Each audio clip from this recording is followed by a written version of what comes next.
your county GOP. So a lot of really good things happening, and really appreciate Steve's support in helping to get everybody connected. Well, thank you very much, Velma. I know you're 24/7 like me, and you've done a terrific job. We got a lot of people signed up. So while everybody's listening, if you can just go to precinctprojectusa.org and join, it's free. It's very important to get on there. We ask everybody, we're trying to get 200,000 new committee men and committee women. We want to thank Steve Bannon because he's the instigator with Dan Schultz of this for the last 14 years of getting people involved. So our first guest today is somebody I'm very proud of, my chair. I'm the vice chair of Broward County Republican Executive Committee. He and I have worked for a number of years in Precinct Project, Precinct Strategy. He is one of the hardest working guys that I know, except for me, of course. I work about 15 minutes longer each day than he does, but he is fantastic. Let's bring on Chris Marino, the chair of the Broward Republican Executive Committee.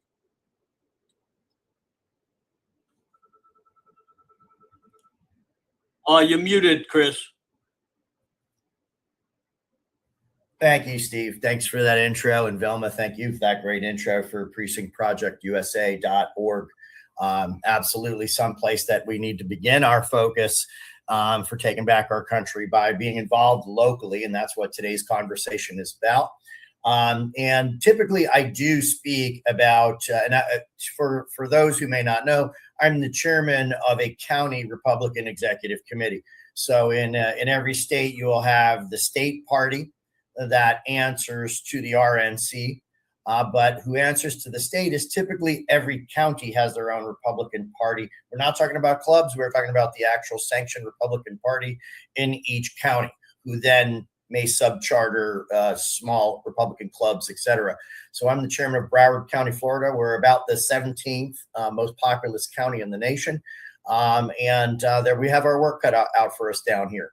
As many of you know, Precinct Project allows you to come into or enter the Republican Party, not as a registered voter. That is your voting preference. By signing an application, typically memberships are free, but you are actually the foundational voting block of the actual Republican Party itself by becoming a member. So again, I want to influence everyone. If you're not familiar with what we're talking about or very familiar, please go to PrecinctProjectUSA.org to learn more.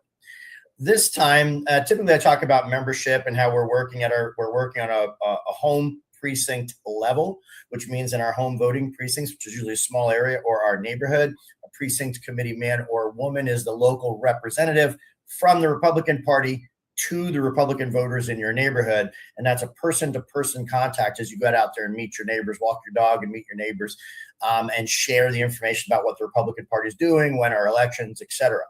But to take that even further, when people become members of the Republican Party or precinct committee men or women, they can expand on that role even further. And for those of you who are familiar with this, but may also be familiar with your local clubs, or you're active in your local REC, Republican Executive Committee, you're active in your local Republican Party, I want to remind you all that all politics starts local. And what I have seen from Republican executive committees or local parties is that candidates come in, they announce their candidacy, and then the party just gets in behind the candidates that we have. But at home, a lot of people wonder, why is it that we're not inventing candidates or coming up with candidates? They seem to have this disconnect that we somehow manufacture candidates in our basement, and they wonder, hey, why didn't you find this candidate and that candidate? Well, there's some truth to what people are asking, as it turns out, over time, and we can actually do that. I'm not saying that we're Frankenstein, we can manufacture them, but what I am saying is this. It's complicated to find congressional candidates and run them. Makes no sense. You need someone who's going to be fully in. It's complicated to find a county commission candidate. You have to find someone who's really engaged, and they will come to the table. Where is not complicated is to build your bench in your home counties. Build your bench and locate candidates to run for something called special districts. Now, special districts are highly ignored by many local RECs. So let's talk about them.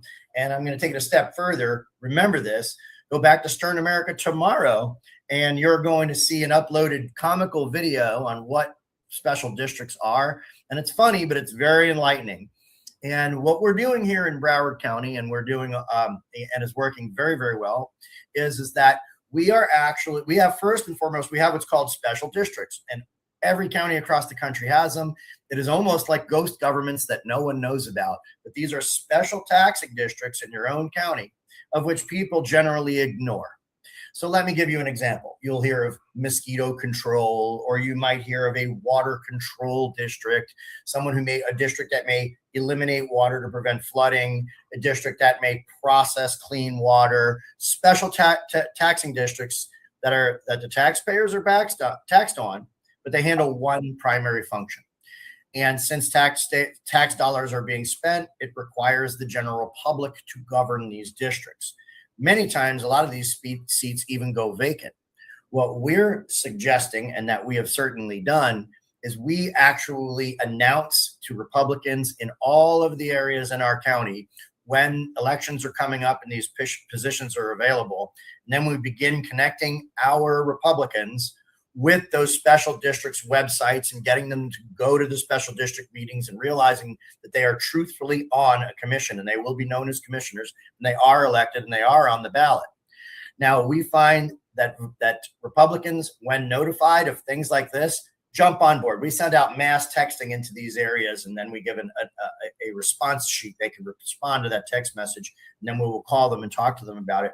And it's amazing how many people we find that want to be involved in politics, that have aspirations in politics in the future. Let's say aspirations for a city commissioner, town councilor, alderman, or whatever you call it in the area that you're in. Here we call it commissioner. So you want to run for city commissioner, how about having a win under the belt in advance? These candidates that we have, I'm going to make a little joke about this, but many of you know that we have congressional candidates all across the country, but they've never won anything in their life, and they're running for Congress. Does that make any sense whatsoever? No. So we want to help our Republicans by giving them a pathway, and special districts is certainly a pathway like that. Special districts are also things that may be known as community development districts, or water control districts, wastewater districts, water processing districts, or even community infrastructure. You may have certain communities where roads and trees are the only things being handled through taxes separately than maybe maintenance or homeowner association fees. And there's an entirely different division that is actually elected officials in your county. And it is those that when you pack those with fresh, new Republicans, what you're doing is you're building your bench. You're giving it's a place where your local party and your local county actually can build candidates, actually can find phenomenal candidates and give them wins, so that you're preparing them in advance that they can already claim, for example, that they're an elected official in their area. They've already been on the ballot, that voters have already seen their name, and they're right in the exact same area as they were. So many candidates try to jump way beyond what they're maybe capable of, where their experiences lie. And this is something that you as an individual at home in your own district can see on your tax bill. You can see if you're within a special district, or you can look up special districts by going to your county supervisor of elections under the candidates section, and it'll probably be an entire category for special districts. So you can start to feel out how many special districts you have, where those special districts are in your county, so you know where to target to look for candidates like fellow Republicans who will run in that area. Another little tip that I will give you all is at your local Republican Party meetings, you can also make an announcement for anyone that would like to become involved and to actually be a commissioner in one of these special districts. Please step up, sign an interest form, figure them out there. We found that in 2024, we probably had about 20 members at one meeting sign up for special districts across our county, and we put 18 of them in office that year. Many of them can also wind up getting elected because they have no competition whatsoever. Some people don't even know that they exist. So on the final date of qualifying, in many cases, you can get your people in office. And one little strategy that we look for is we hold back on the applications and we show the candidates, hey, wait until you get very close, a day or two out, and then look and see who's filed. If you see an open seat, switch your number on the seat number and run for that particular seat. You're probably going to get elected. So now they have experience making decisions with taxpayer dollars. They have experience with Robert's rules. They've perhaps been on a ballot in the local area. So voters have already seen their names. So they're becoming more of a household name in their area. Now, let's say in an area like Broward, which we're highly blue in Broward, maybe 1.7 Democrats to every one Republican, but they're now used to seeing our Republican names, but nonpartisan positions. So we're interested in the nonpartisan roles where it doesn't say a D or an R next to it. You have more wins in that area. If you have an area that's blue and you're focused on getting Republicans in office, pay attention to your nonpartisan races, because it's your nonpartisan races that you can win. When you win enough when our candidates win enough nonpartisan races and go from special district to city commissioner to mayor, now they've been voted for enough times. The Democrats, the independents, and the Republicans trust them as a household name. And that's a great path. And that's something that each and every one of us can work on and do and explore and learn. And it'll make an actual difference in our county. Steve, you've seen us go through some of this. Do you have any input or questions, for me on any of that? No, we're good. Time's up. We appreciate everything you've told everybody, and we'll get you on again. Thank you very much, Chris. You're a great chair, and I know you've done a wonderful job. Our next guest from Kansas, Roger Lumshak. Come on down, Roger. Hey, Steve. How you doing? Great. So Chris covered an awful lot of the local activism from the standpoint of getting into the precinct system and becoming involved, running for these local lower level offices to start to get some experience so that you can be ready for more advanced offices or higher level offices if that's what a person is after. The thing that I would want to talk to about to build on that is how to get people involved to help you do those things. You need to find some kind of unifying cause, and you need to make sure that you and the people you're with are educated enough on that subject that you can actually do something with it. You need to find those like-minded individuals. How do you do that in a county system that's you probably don't know everyone unless it's a very small rural county, and that's a matter of starting to attend these meetings, look for people on Facebook, join groups, get even something as simple as finding the people with the right bumper stickers on the vehicles in the Walmart parking lot. That we've used things like that to recruit precinct committee members here. If there's a pretty good chance, if you've got somebody driving around with a Gadsden flag bumper sticker or a license plate or even a U.S. flag in the back of their truck or car window, chances are they're probably on your side in general and somebody that would at least be worth striking up a conversation with so that you could start to see if they'd be interested in joining you in the precinct system or just volunteering with the party in general to be a helper, even if that precinct is occupied by someone. Beyond that, once you start building up your network with these people, you need to communicate with them, keep them going. For me, I don't trust Facebook for anything serious. I've always used Signal for communications that I don't have to worry about being censored. Facebook more than once during the COVID wars was extremely good about deleting messages when I would try to send them, and so we rapidly learned not to trust them for that. For myself, after I got involved during COVID, I became a precinct committee member because I had already formed a fairly large parents group to fight the COVID stuff in our county. We joined the party as a large group and essentially kind of became our local county party. In the 4.5 years since then, I've now been elected to the state party treasurer and am helping statewide with voter outreach for races, setting them up with voter outreach app and training the campaign administrators or campaign managers and candidates how to utilize that so they can reach out. Depending on a person's tech level, that may or may not be something that somebody's comfortable with, but they can certainly at least learn how to help with door knocking, how to help with one-on-one calling to reach out to people, do any number of things that can make a big difference. if you're going to be interested in running for office, one thing I would mention that I don't think Chris touched on was you have to make sure that you're legal. By that I mean that you're not doing anything to violate campaign finance laws.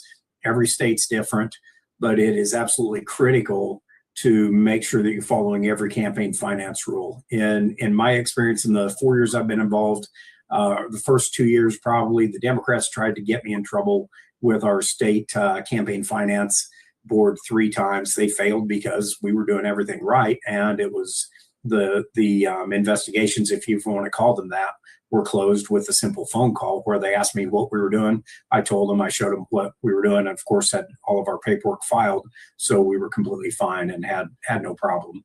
But it's something that is definitely an avenue your opposition will use to exploit if you're not doing things right and running for any kind of office. Let's see, as far as helping your political party, if you're brand new, you're hopping in as a precinct committee member, one thing, even if it's already filled, you need to reach out to your county chair and find out what's going on as a first step. If a person's not been involved yet, I wouldn't recommend coming in swinging a battle axe and thinking that you're going to save the world, but instead join them with the purpose of trying to help them, and then see what's going on and where you can be of assistance. When we started up, we had all kinds of people offering ideas. One of them was from one of our lady precinct members. She wanted to know if we could set up a booth at the local festival on Labor Day weekend. And my first thought was, man, that's stupid. Nobody's going to want to do that. Everybody's there to eat funnel cakes and have a good time. And we did it, and it was an incredible success. We registered people to vote all day. And we've ever since then, we don't miss a festival anywhere in our county that we set up. And, some of us get sunburned and we're out there sweating it out in a little pop-up tent in the park, but it's totally been worth it.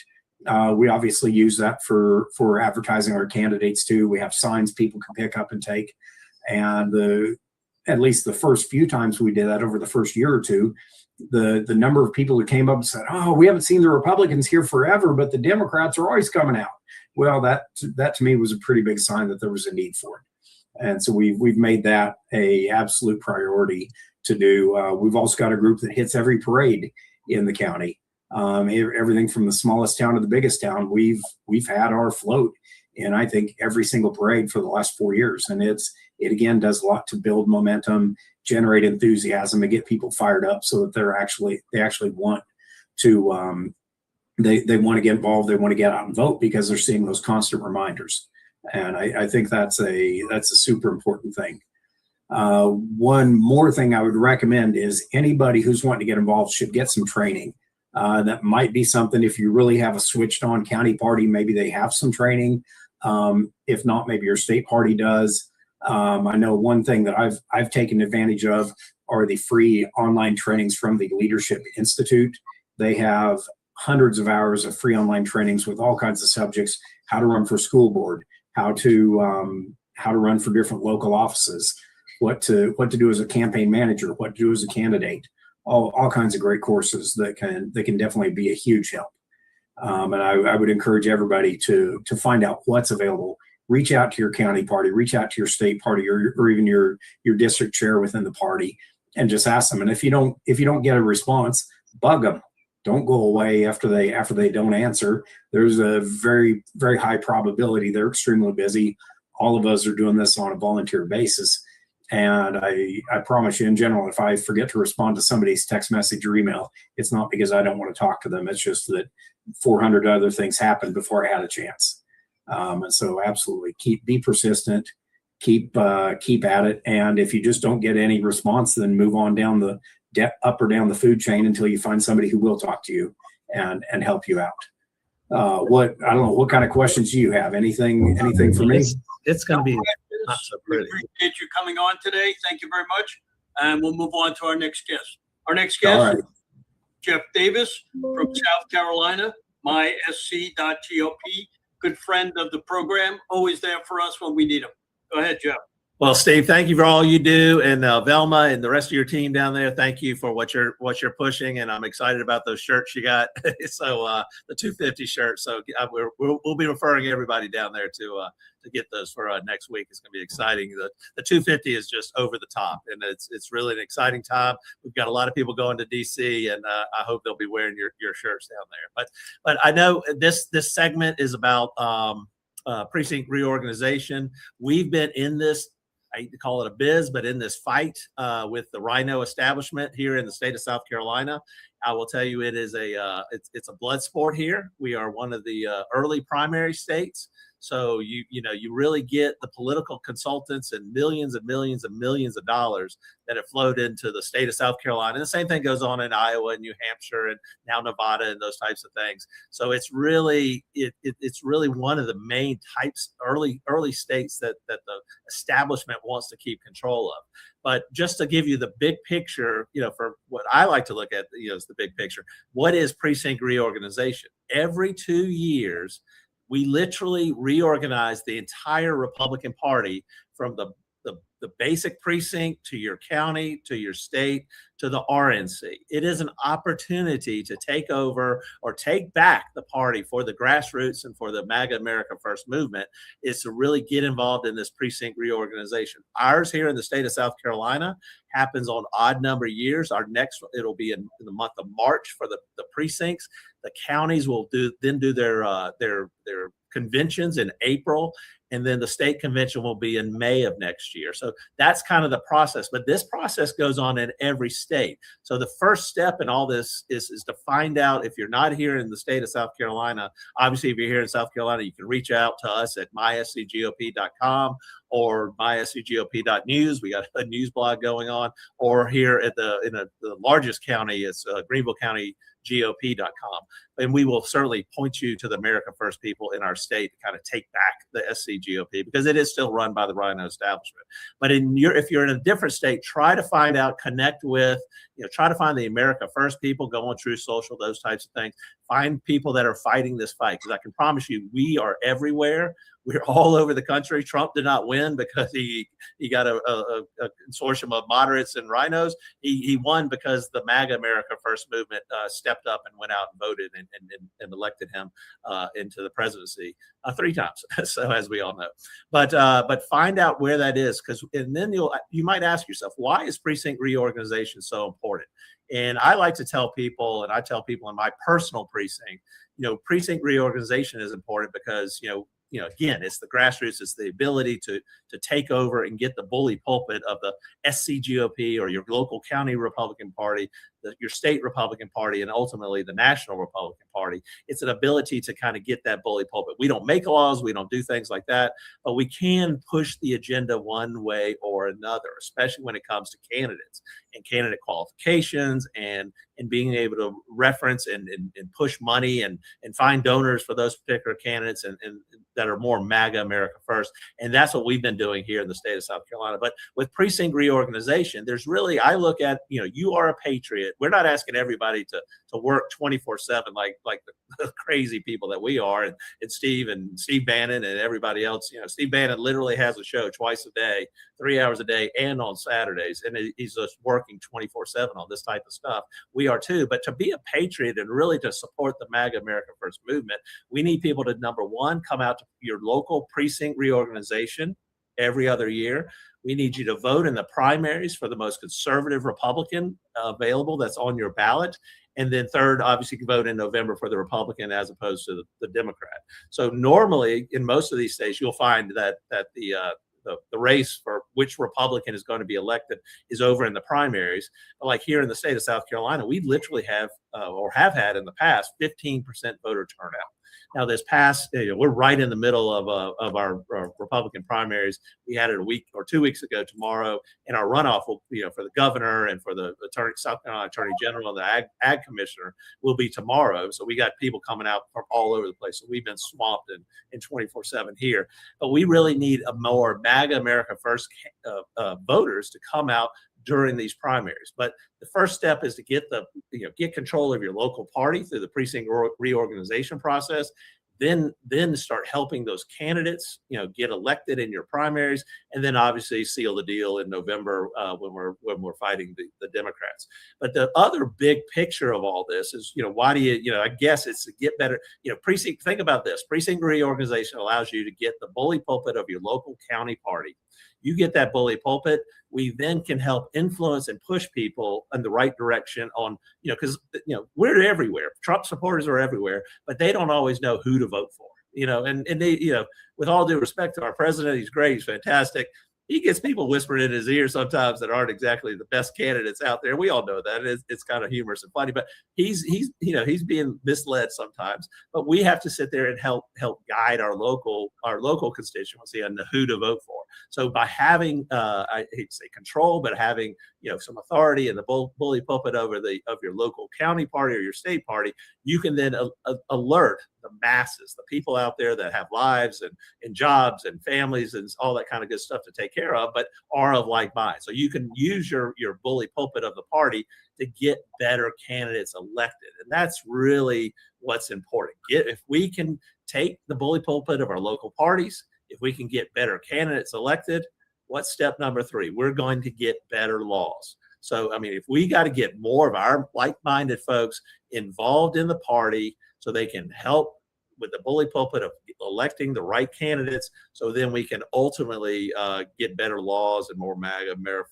First, limited government, real school choice, all those good things. Election integrity obviously is a massive issue. And thanks to Steve for getting Mr. Stern for getting Tina Peters on here. I know she's coming on at 2:00.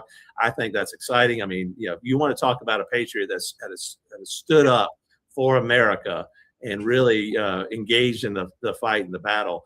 It is Tina Peters. And I remember Steve Bannon saying one time, if you're not ready to go to jail, you're not ready for this fight. So she actually ended up having to do that, unfortunately. But I'm glad to see her out. I'm glad what we're doing here today and actually will help support her in coming back and getting some better election integrity laws passed and bring some more attention to this. But that's what we're doing here in South Carolina. And happy to answer any more questions or tell you a little bit more about some of the local politics and stuff like that. But we really want to get more people involved, and the more people we can get, involved in the party, that's the key operative thing. Because I will tell you, I'm 59 years old now. I was a lifelong Republican, always voted, always voted in the primaries. I thought that was my civic duty.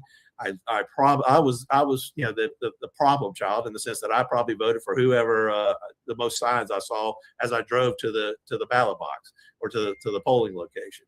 And that's really not what it is. What we're trying to do is fight back against the money that's misleading people out there. And there's a whole lot of it. So what we're trying to do is get more people involved in the party. We had, as I said, we had 15% voter turnout here in the state of South Carolina generally in our primaries.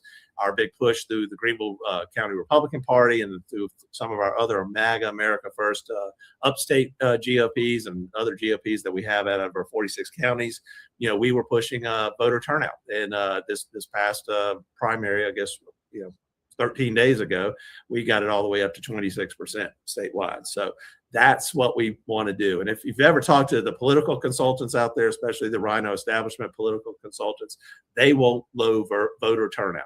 They know they can control the narrative, control the message, and all of that type of stuff if they have lower voter turnout.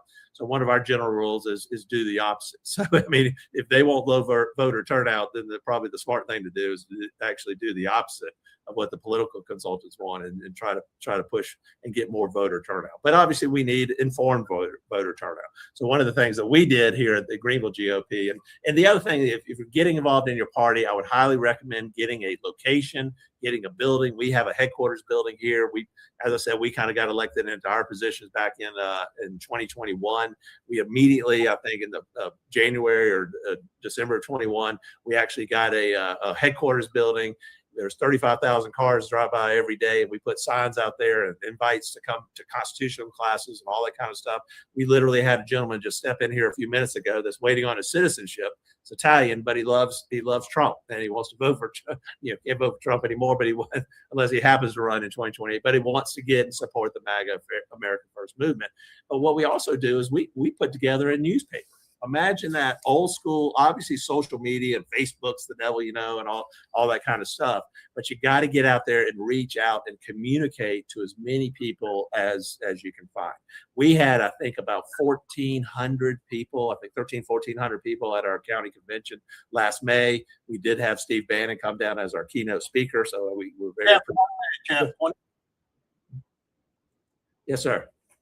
Yeah, but again, it's just about getting more people involved, reaching out to more people. Any way you can do it, get out there and do it. And thank you for Steve for what you guys are doing down there out of Florida. thanks very much. Appreciate it. We got a lot of people on today. So our next guest from Georgia, Susan Haddad, and you talk about you had low turnout. They had about 6% turnout. So Wow. we can understand that. Okay, go ahead, Susan. Hi, everybody. Well, as you said, my name is Suzanne Haddad. Third, there's actually 4 of us together work about 43. You're breaking up a little bit there, Susan. Okay. I have about 10 precincts that I take care of, and we have total of 42 precincts that we work with. So so Georgia has 159 counties, 14 congressional districts as well, and we just went through the election process, and yes, we only had, I've heard, like 6%. I don't know if that is for the state of Georgia or if that was just Cherokee County, but runoffs traditionally have a low turnout, but that was a really low turnout, which was just a lot of people. Seemed like a lot of people. But anyways, we're also besides focusing on the general election, which is coming up in November, which is very important.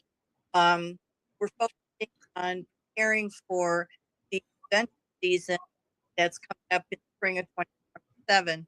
And it will start out with the mass precinct. And that's where everybody has a chance to come in. You know, you're going to be sitting in your precinct. You're going to be with your neighbors. This is like the smallest unit of the Republican Party. And this is also where you vote, too. So you want to get people in, and you're going to do it, what you want to call is a precinct committee, which is a precinct chair, a vice chair, and a precinct secretary. Now, you can have other officers, too. It just depends on what the precinct wants to do and bylaws say in your county. But for the most part, you want to have at least those 3 positions filled. And so when you after you start preparing for that, the next step you would be preparing for is the county committee. Well, actually, let me back up a minute. The mass precinct caucus, you're also going to be voting in your delegates. That's going to go to your county convention, and you'll be picking delegates and alternates. And alternates are there in case delegates don't show up. A lot of people get disappointed when they're made an alternate, but it's a lot of times that a delegate doesn't show up, then an alternate can move up. But that just ensures we've got a good vote count for our delegation and that. But so the next step would be the county convention. And we, at that county convention, we are going to pick again our county delegates and alternates. And in Georgia, we have what they call over 80s and under 80s counties, and it's based on population. So you're going to have like they're usually on different Saturdays. So it's like a Saturday that you're going to come in, and you plan on spending half of a day at least there, getting involved with that. So then after that, the next step after the county convention, you're going to have, well, at the county convention, you're forming your county committee. And at that county, you're going to be voting in your county executive committee, which will, you're voting on delegates. And the executive committee is going to be like county chair, your first vice chair of membership, vice chair of fundraising, vice chair of elected officials, secretary, assistant secretary, treasurer, and assistant treasurer. and it kind of depends on your county, how their bylaws are set up and what officers they have on the precincts.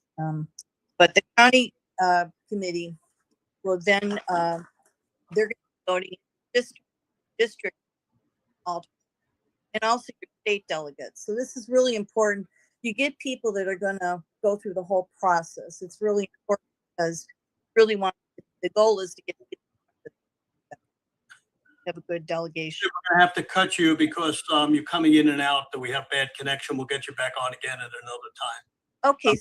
All right, well, thank you very much for coming on. Our next guest is from Iowa, Teresa Horton, longtime friend of ours. Susan, thanks for everything you do in Georgia. I know you do a great job. We're sorry you just had a bad connection. Okay, sorry, Steve. You got it. All right. All right, Teresa, you're on. You want to unmute?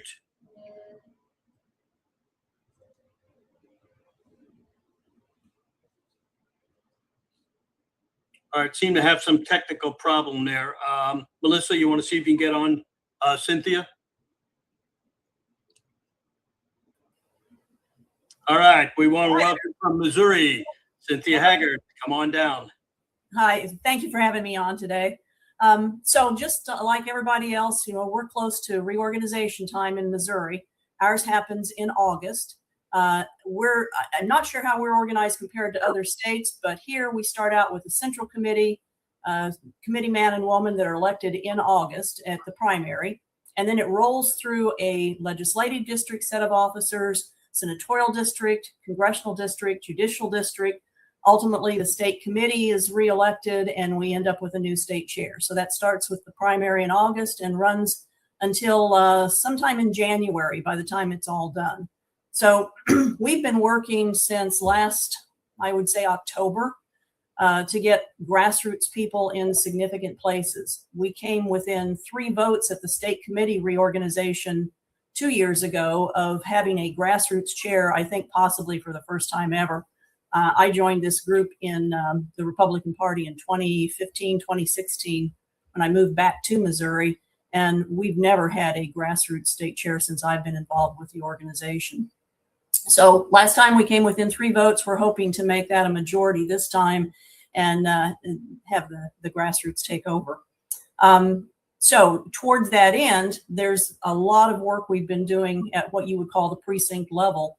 I just found today, as a matter of fact, an app called Neighborhood that I'm going to check into. It's an online app that allows you to organize by groups. You can be citywide or you can be a much smaller neighborhood, and allows you to stay in touch with each other. So I'm thinking this might be a really good opportunity and it's a national program, for people to be able to use to connect with their local voters, Republican voters within their precinct. I think that's one of the biggest challenges that everyone has, is being able to find the voters who are going to come out and vote and support you at a committee level so that you can get involved at your committee level and then move on up if you have an interest in doing that, other than just door knocking or using GOP data center information, which is sketchy at best.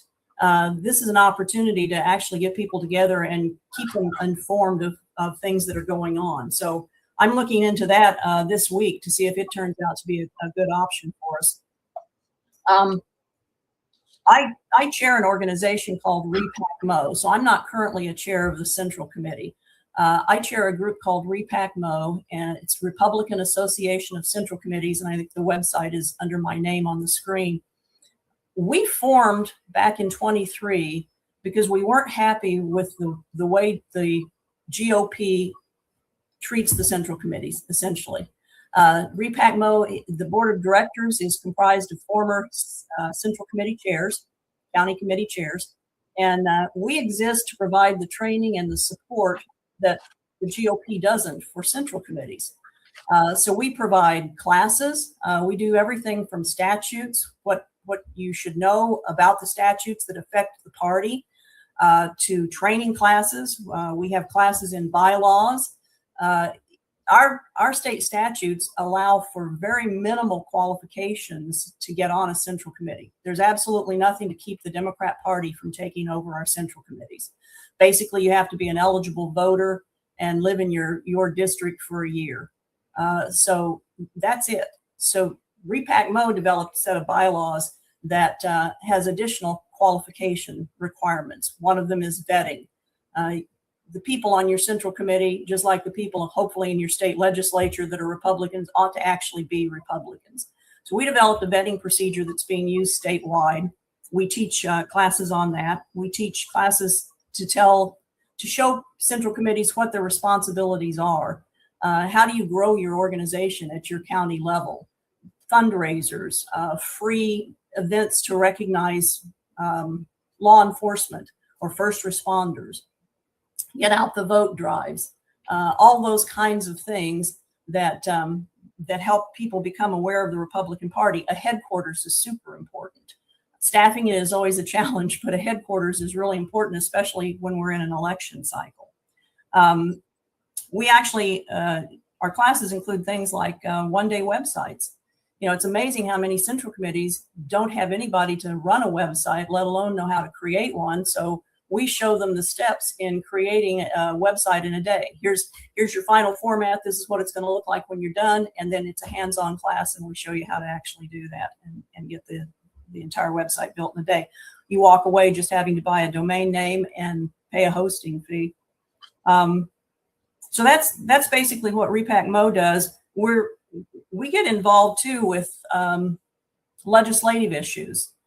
We just recently had the state GOP attempt to change us back from a caucus form of selecting our presidential preference to going back to what they call the presidential preference primary, the PPP. There were some shenanigans that were pulled, and REPAC-MO stepped up and made everybody aware of it and got it shut down at the legislative level with the help of some senators. So we get involved in those areas as well. That's about it as far as any information that I have. If you've got any questions, Steve. No questions. We appreciate it very much for coming on today. And our next guest, we'll try to bring back Teresa Horton from Iowa. Teresa, I can see you. You want to unmute?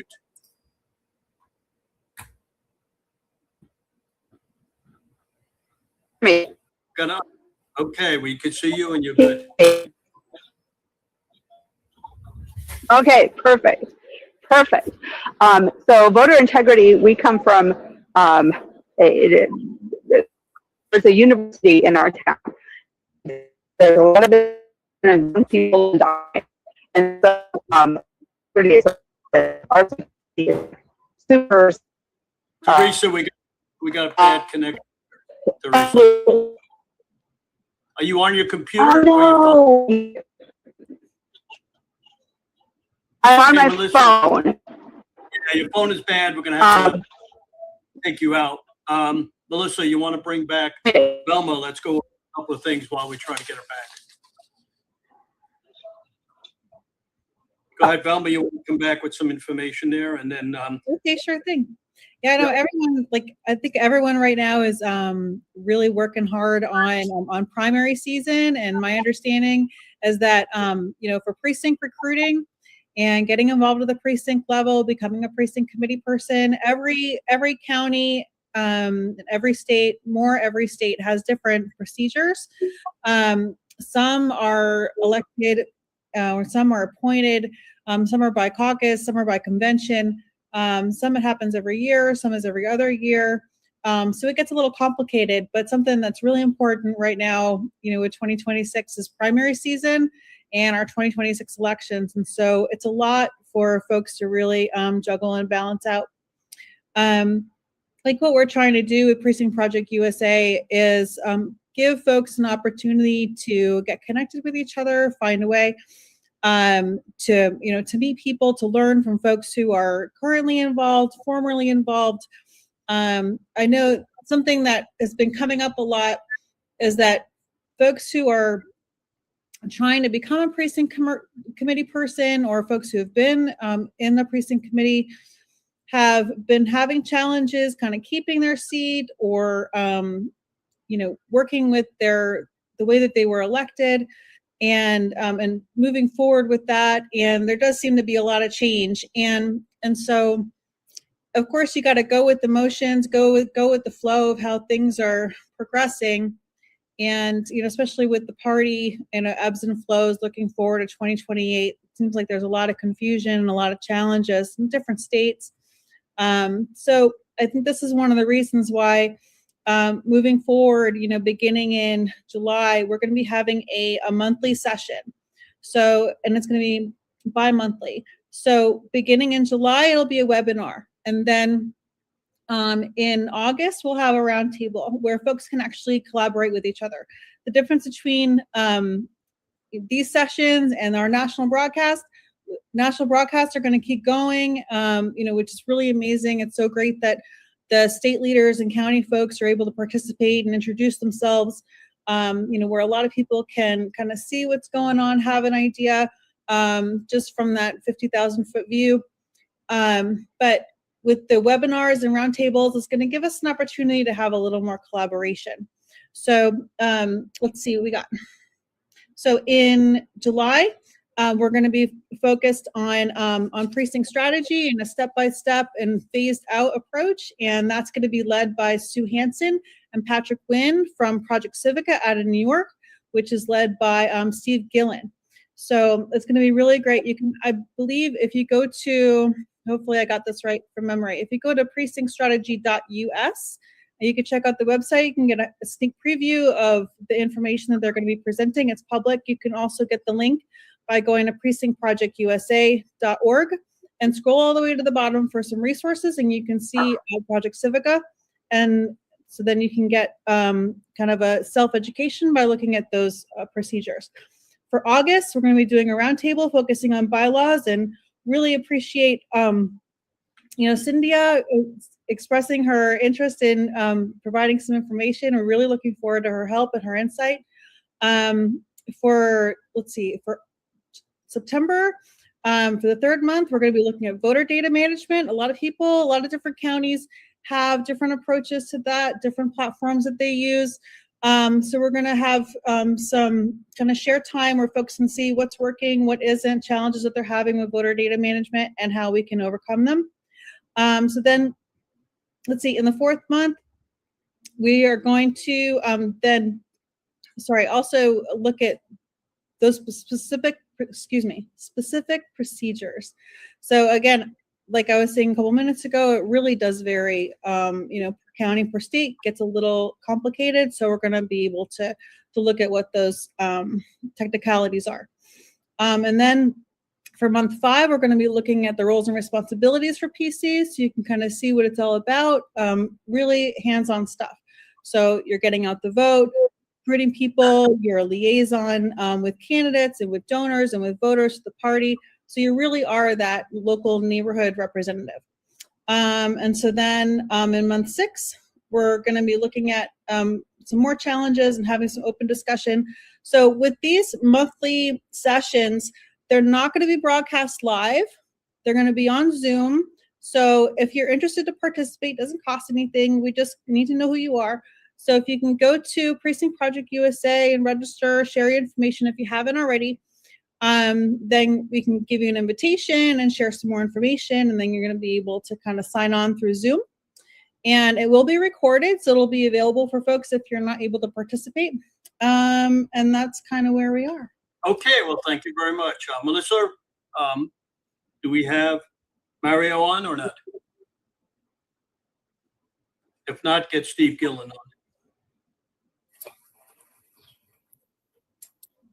All right, Steve, you're on. Hey, good afternoon, everybody, and thank you for these. These are excellent. We're working hard here in New York. We're trying to change the situation, and to hear some of the people that have spoken and came up with some great, ideas that we're going to look at and incorporate, hopefully, to try. See, we're in a little different situation here. I shouldn't say totally different than everybody, but we have no support from the counties. They don't want committeemen. All right, especially when we get into New York City and the 5 boroughs and other areas. They have their people. They want to keep it that way. The challenge that we see, and is how do we get to these people that actually, like others have said today, that believe the same way that we do. But what I think a lot of people don't know, when I gave a little talk the other day at an AMAC event, and I took the approach to the point of telling people what the history is. All right. We always say that, okay, we reach out to people we know or may not know, and we tell them, oh, become a precinct strategy, come a committee man. But they don't know what that actually entails as far as what our legal responsibility and the authorization that we have to have an impact on everything. So people, excuse me, people may not be aware, but when the Constitution came about, there was no parties, no political parties. And then it wasn't until 1828 that the Democrats made the first political party. The Republicans came along. It took them till 1853 to actually establish a party. So then the system ran with two political parties. And it came down to a point where between the 1890s and 1900s, that the party bosses had full control of what the candidates were, policy, and everything else. So that's when all of a sudden these progressive people that said, this isn't how the system's supposed to work. Everything's supposed to work from the grassroots up, not from the top down. So they created the primary system. And as it grew, the primary system, and as we got a little bit later into 1940s and 30s and so forth, they started to put together, like in New York State, they put together the committeeman process. Now, that was the legal authorization of how you control a political party. All right. And it was put in place so that the party bosses weren't the only ones that had the voice, that made all the decisions, that the grassroots, as our system was designed, is the one that's supposed to have that. So what I tried to do the other night at the event that I spoke at, I tried to tell people and educate people on the fact that this is our legal right to have control of the political process. It's in statute. All right. So it's not something that we're trying to do that's outside, the actual structure. And it comes down to, the bottom line is we're not trying to replace the existing Republican Party per se. We want to reclaim it because it's our right as Republicans in this country to decide who our candidates are going to be.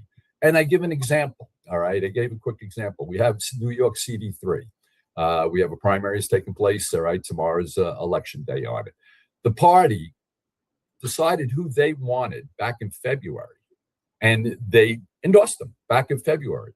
Here we had another candidate, a well-qualified man, attorney, willing to put up $1 million of his own money. And the party has a fit that he's running. But he went out and he got the required signatures to actually get on the ballot for this primary.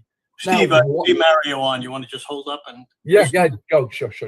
All right. Steve was helping us. Mario, we finally got him on. We want to introduce Mario Nicoletti from the YRs in Manhattan. It only took you 5 years to get somebody on from Manhattan. So come on, Mario. We finally got you on there. Welcome to the show. Thank you so much for having me. I really appreciate it. So tell us a little about the YRs, what they do, how to get involved. You've got about 2,000 people in Manhattan. Give us a little background. Most people don't know anything about you. Give us a little what you do for the YRs. Go ahead, for Manhattan. Absolutely, yeah. So I'm the campaigns committee chairman for the New York Young Republican Club. In terms of the YRs, we really have three foundational pillars, if you will. It's campaigns, community, and culture. In terms of culture, we're setting the precedent of what a American future, conservative future should look like in a city like New York, right? That's just by us being around, hanging out, having our events, it was campaigns, community, and culture. By community, we just finished our second annual Sail Away Summer Soiree. We had a bunch of awesome guests. We rented out a yacht and saw the Knicks game. So we're having a lot of events to bring people together. In campaigns, what I specialize in, 2 days ago, We load up a bus of about 40, maybe 45 people from Manhattan and Brooklyn. We sent it to Northeast Queens to help some of our candidates in both the primaries and the general elections. So the YRs, you've got 2,000 people. Let us know how people can get involved, and also let us know who the chairman is, what he's doing, and how people can, help and do whatever they can do. Okay. Yeah, absolutely. Our president is Stefano Forte. He's doing an incredible job. He's a great, great friend of mine. Actually, just recently he came back from Porto, Portugal. He was speaking at the Remigration Summit alongside Greg Bavino, and we actually just sat down. We did an interview for our show with Lorenzo Capalucci. He's a big advocate, big activist in Italy.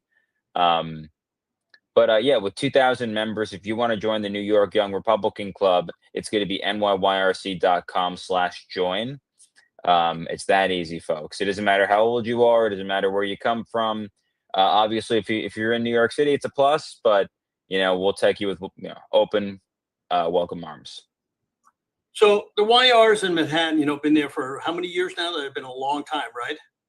1911, we were founded. 1912, incorporated, but we were the New York Young Men's Republican Club, I believe, prior to that. And we were the first club to ever host a presidential debate with a Republican in 1856, I think it was.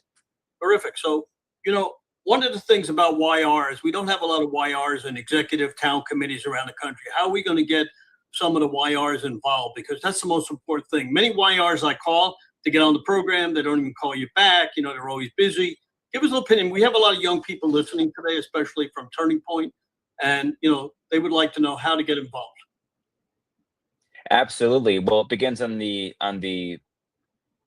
party level, I'd say. It doesn't begin with running for assembly, or I guess in some cases of you watching, it does not begin with state house.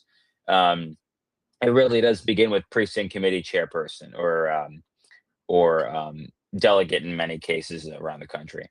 If you live in Queens County, especially, or if you live in the Bronx or New York City, we need people that are going to be able to fill those seats where otherwise nobody would have taken the job in the first place. It begins with the precinct level, and it can only grow larger and larger from there. So if you want to get involved, and if you're young and you live in, whether it's a city or otherwise, or you're a Turning Point, and you want to get more out of it, you got to become a precinct chairperson. It's just how it's got to be. You got to keep building it up, just like what Steve's been saying for years now. Terrific. Velma, do you have any questions here for Mario? I think it's really great that you're leaving it open to folks who are outside of New York. The 5 boroughs, is extraordinary. It has an extraordinary history. But there's so many folks who've moved out of New York City. So I just have a basic question. Is this one of the ways that you're looking at trying to keep folks involved, even if they've moved out of the city, like moved down to Florida or moved to other places? Like, how are you doing that? You have I think you have events and you're inviting them. So how are you keeping people involved? It's a fantastic question. We're not exclusively for the 5 boroughs. Funny enough, I'll be honest, I actually just moved to New York City recently. I moved here maybe 6 months ago. Now, before I was in Suffolk County, Long Island, so it wasn't that far away. And now I'm in Bay Ridge, Brooklyn. But what's the best way to say this? We expand our membership to, I would say, most of downstate New York. I would say most of North Jersey, and even parts of Pennsylvania that are relatively close to the city. A lot of people come to a lot of events that don't live in New York City. So yeah, we try to keep it open. Connecticut too. I know at least 10 people that come from Connecticut on like the PATH trains or whatnot. Not PATH, excuse me. Metro North trains. We keep it open, and then we try to do events across the 5 boroughs, typically mostly in Manhattan, easiest for people to get to. But I hope that answers your question. We try to keep it open to everybody. Yeah, don't forget Connecticut. I'm from there. There we go. We love it. Have a special guest now, but we'd like to say a few words. We'll have you on again, Mario, and anybody from the YRs that would like to get on. We need more YRs to get involved. I'm 85. How old are you? I'm 25. There you go. So we need young people to get involved because us old people are getting tired. You know, we've been doing this for 25, 30 years. So we want to thank you so much for coming on and let us know how we can help you. How can people get in touch with you? Get in touch with me. I would say, Because many people are watching you and they may have a question. I'm getting texts and everything about that. for sure, for sure. I guess I'd plug my personal handles then. My Twitter is Nicoletto_Mario. Right. And then I guess my Instagram would be Mario Nicoletto, first last name. And then if you really want something, if you really want a great treat, NYYRC NYYRC_campaigns is the account that I help run with the YRs, and that's kind of where we highlight our campaigns, activities, and whatnot. Thank you very much. Well, pleasure having you on today. It was great, and we appreciate everything the YR doing in Manhattan. And thanks again. Okay, now we're going to move on. Thank you. I'd like to thank everybody for coming on. We're going to move on to our election security, election integrity part of the thing. We're going to drop a few of the people. Steve Gillen, thanks for coming on. Melissa, if you drop Steve and Teresa, and we'll move on to our election security call. Now, one of the things I was on Steve Bannon this morning, I want everybody to know, and whoever's listening to the War Room, we have a special shirt that I made. I'll try to put this up so you can see it. It's the 250th anniversary War Room shirt. And if you go to standwithbannon.com, we'll talk about this a lot. I was on Bannon this morning and many, many people bought it. Standwithbannon.com to get your 250th anniversary commemorative shirt. We only have limited quantity. So now I've been on many times and I want to introduce our next guest who was nice enough to come on. We've had a tremendous telethon for her this past Sunday. Tina Peters, as you know, every event that I've ever had, we've asked people to donate to tinapeters.us. Very important. If you got $10, $20, $50, I don't care what it is, please send it to tinapeters.us. She is a hero in this country that, you know, everybody's calling me to get her on. She can only go on so many programs. She's been nice enough to come on today. We love her. Every time, you know, I had a program, we asked her to send cards. You know, her best friend would always call me, said she got a lot of cards. I'm not sure that the prison would ever let every card get to her, but it was so invigorating because when you spend time in jail, Steve Bannon did it, many other people have been there for ridiculous things. Every day she was on there, you know, she was waiting to get out. And we're so lucky that she got out because they could have kept her there forever, I think. So without further ado, you know, President Trump gave her a pardon, which they didn't do that. So without further building her up, because I could sit here for an hour and talk about her, but we love her. And, you know, I've done everything in my power to help her get out. So I'm so happy she's out and so happy she's agreed to come on and give us a little bit of advice for us today. So Tina, come on down. You have done so much, Steve, and I'm very grateful to you for that. It's been an incredible outpouring of love, and you really did get the people to write me, support me. You know, we raised about, I believe it was like $17,000, and then someone was going to do a match for that, and for the telethon that you did, and I'm very grateful for that.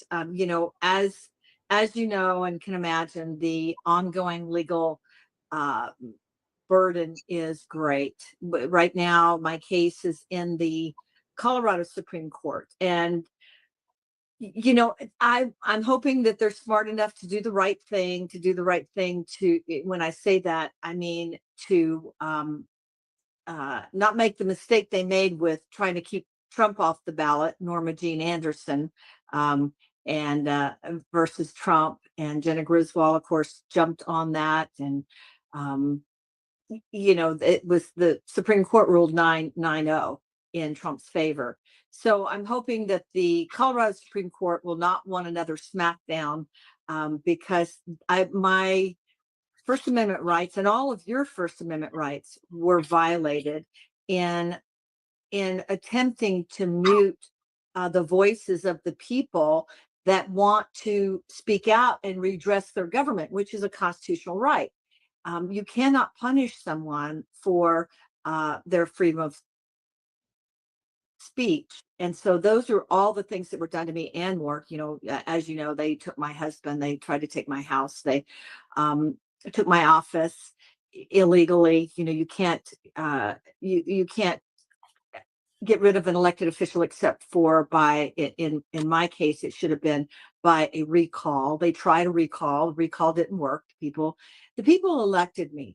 And when you take an oath to I took an oath to the Colorado Constitution, and I took an oath to the US Constitution.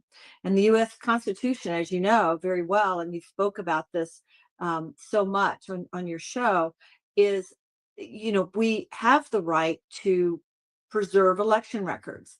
And the election records that were deleted off the server, that, you know, people can go to tinapeters.us and see the reports.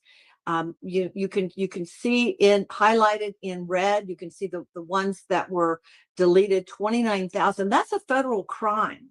But Jenna Griswold still, not only does she still walk free, Steve, she walks free and is running for the highest attorney in the state of Colorado, which is the Attorney General.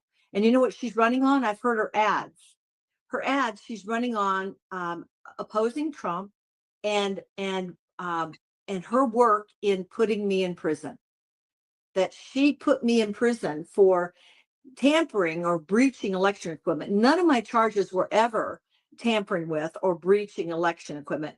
None of my charges were ever having an unauthorized person in the election sphere in my office, because those were not charges that were brought against me. The charges were one of the most egregious charges was a felony, an F4 felony, for influencing the man who was sitting there deleting 29,000 election records off of the Mesa County server that I was sworn by oath to protect, preserve, and you know, these are election records. You cannot do that.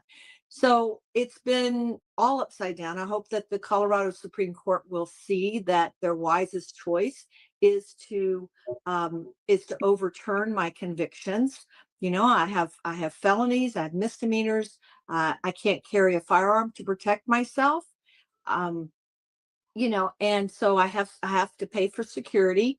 You know, sometimes they're paid in in a lot of love and donations from you guys, but and that's really the fight that I'm facing right now, Steve.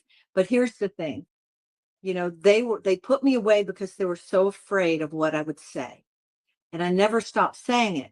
And through you and the many of hundreds and thousands of people who continue to be a voice for me, for my freedom, but most important for the elections that we hold most dear in this country. So we will continue to fight, but I do need help. You know, I don't like to ask people for anything. I'm one of those people. I'll, you know, when you take an oath and you stand up, you do whatever is required. But I won't let people down. I will continue to pursue this. So first of all, you look terrific. Say you're in prison for 2 years. I know. How did you get to be in this situation? Good. Get in the situation that I'm in, like that I was raided by the FBI and indicted and sent to prison. Is that what you're talking about? That one? We had a little verbal. How did you get healthy so fast? Oh, how did I get healthy so fast? Well, I'm very tired still. So I have to pace myself. And that's why I haven't been out doing a lot of shows. And for security reasons, you know, when I'm finished with this show, I will be at another location. And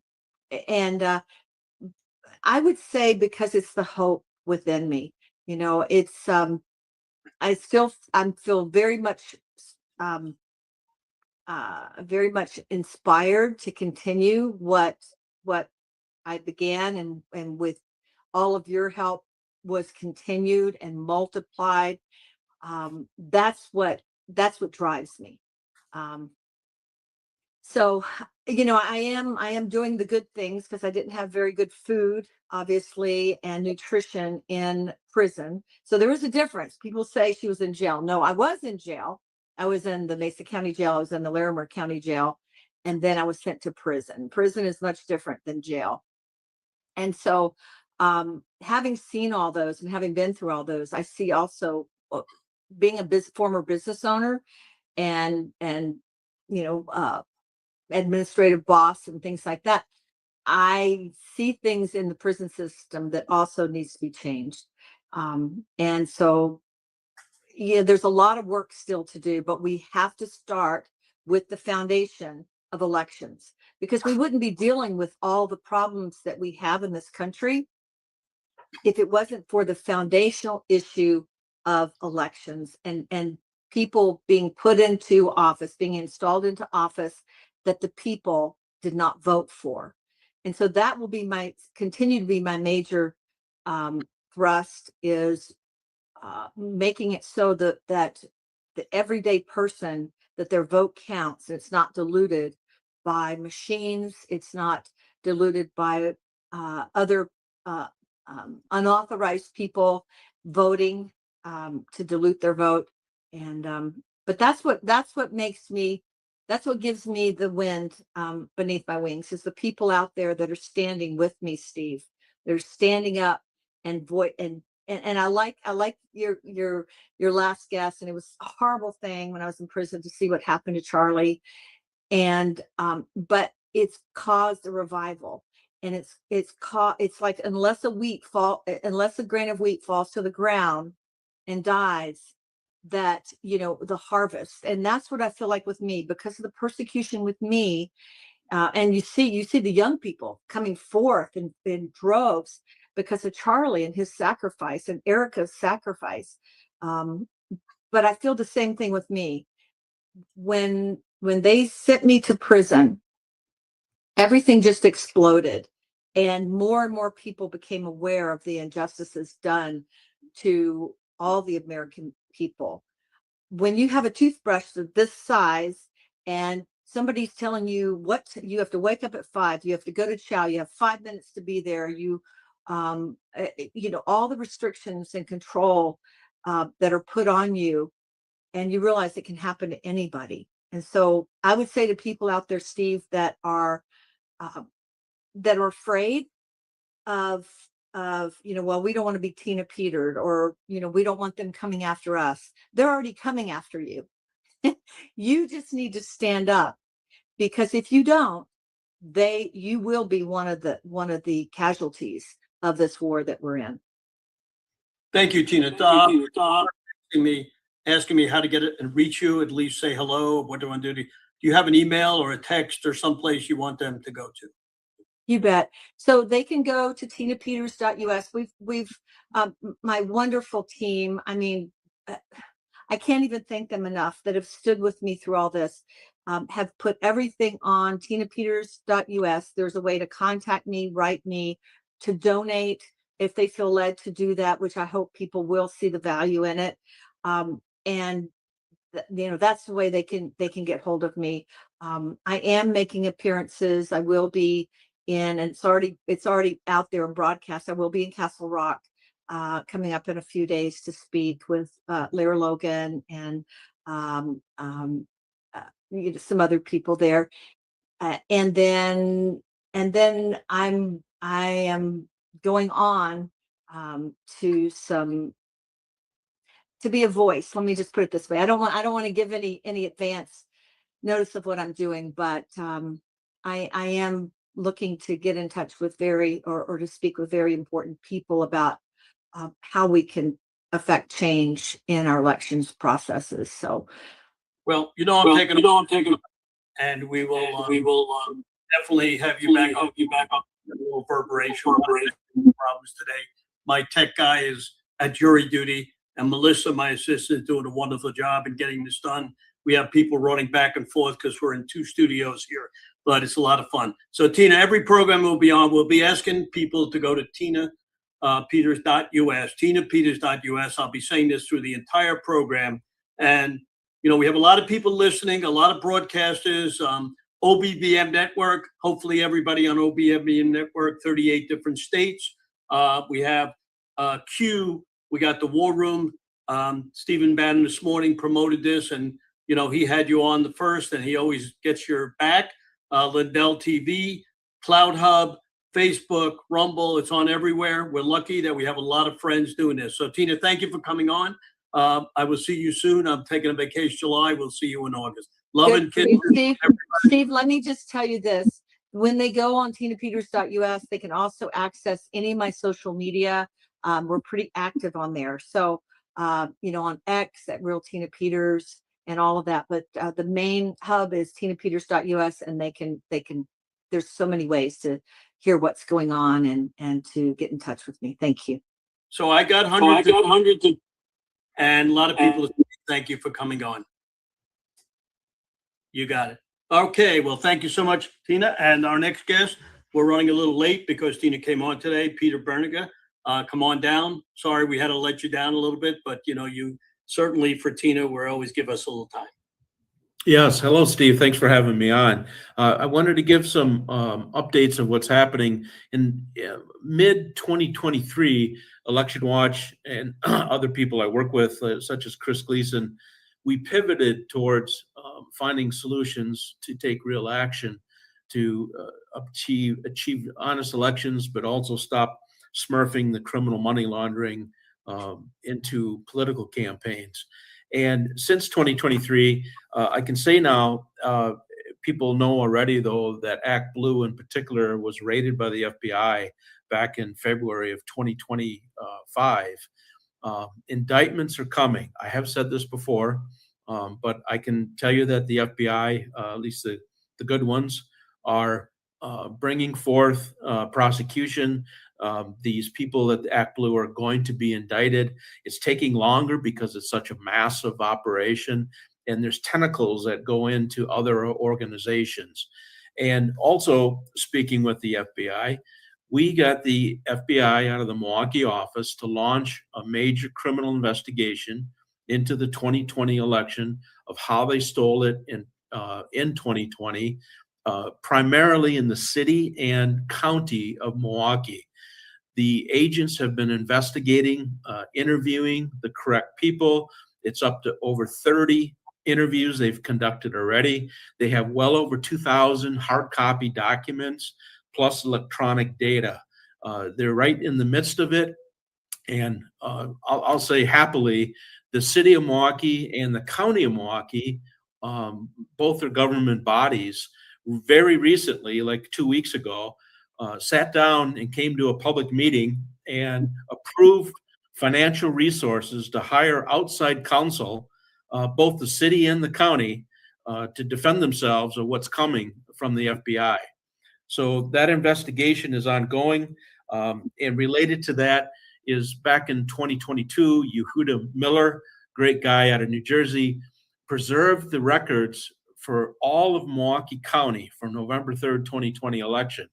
Then I came along, we met up, and I filed a lawsuit that's still open and pending today. And I can state publicly now, I have every single piece of evidence preserved from the November 3rd, 2020 election for all of Milwaukee County.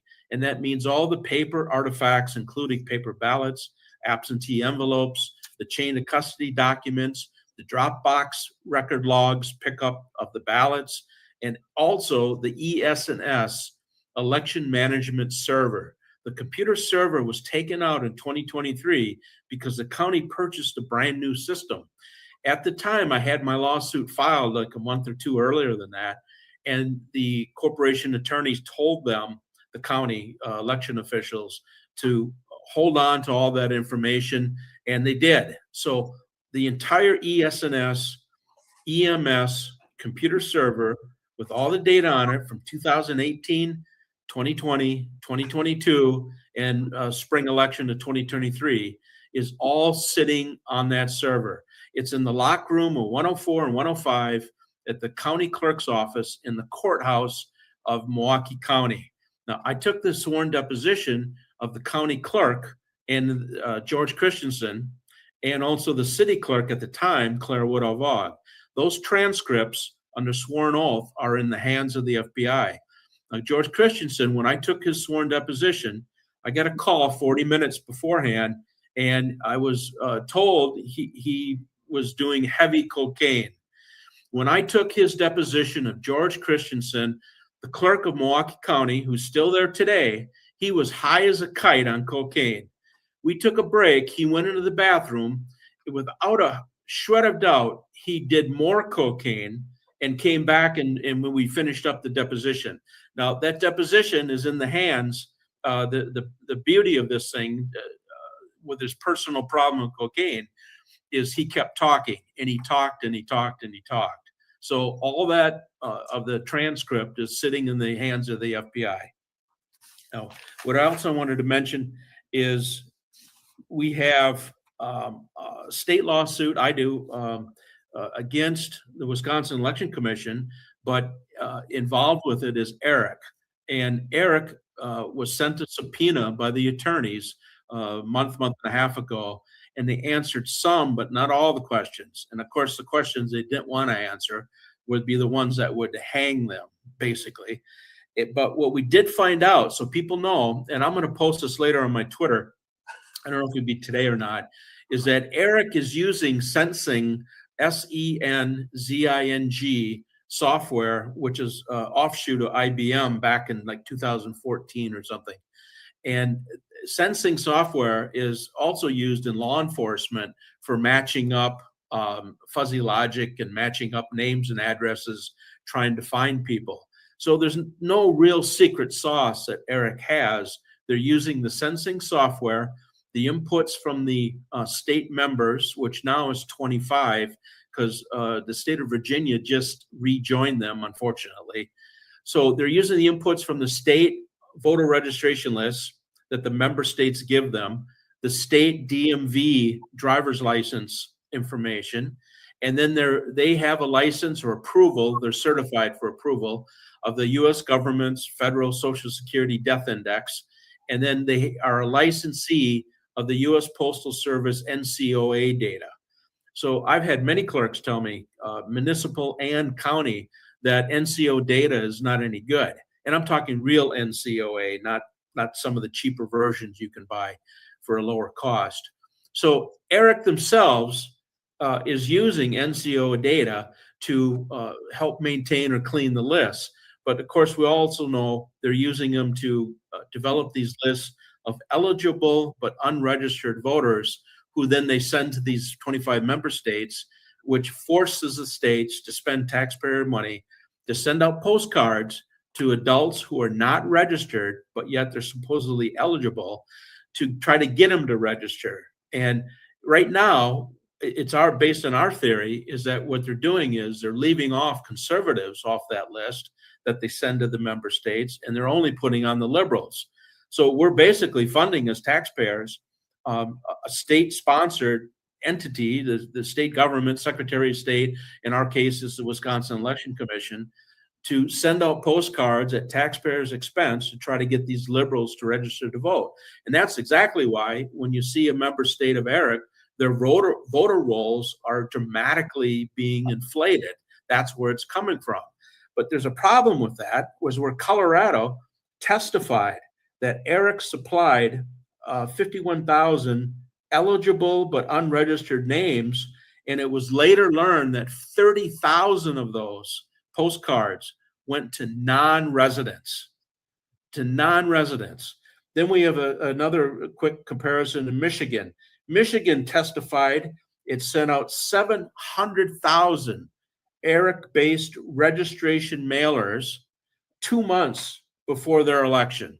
And that's under a sworn oath from Jonathan Brader. I think he's the director of their Bureau of Elections.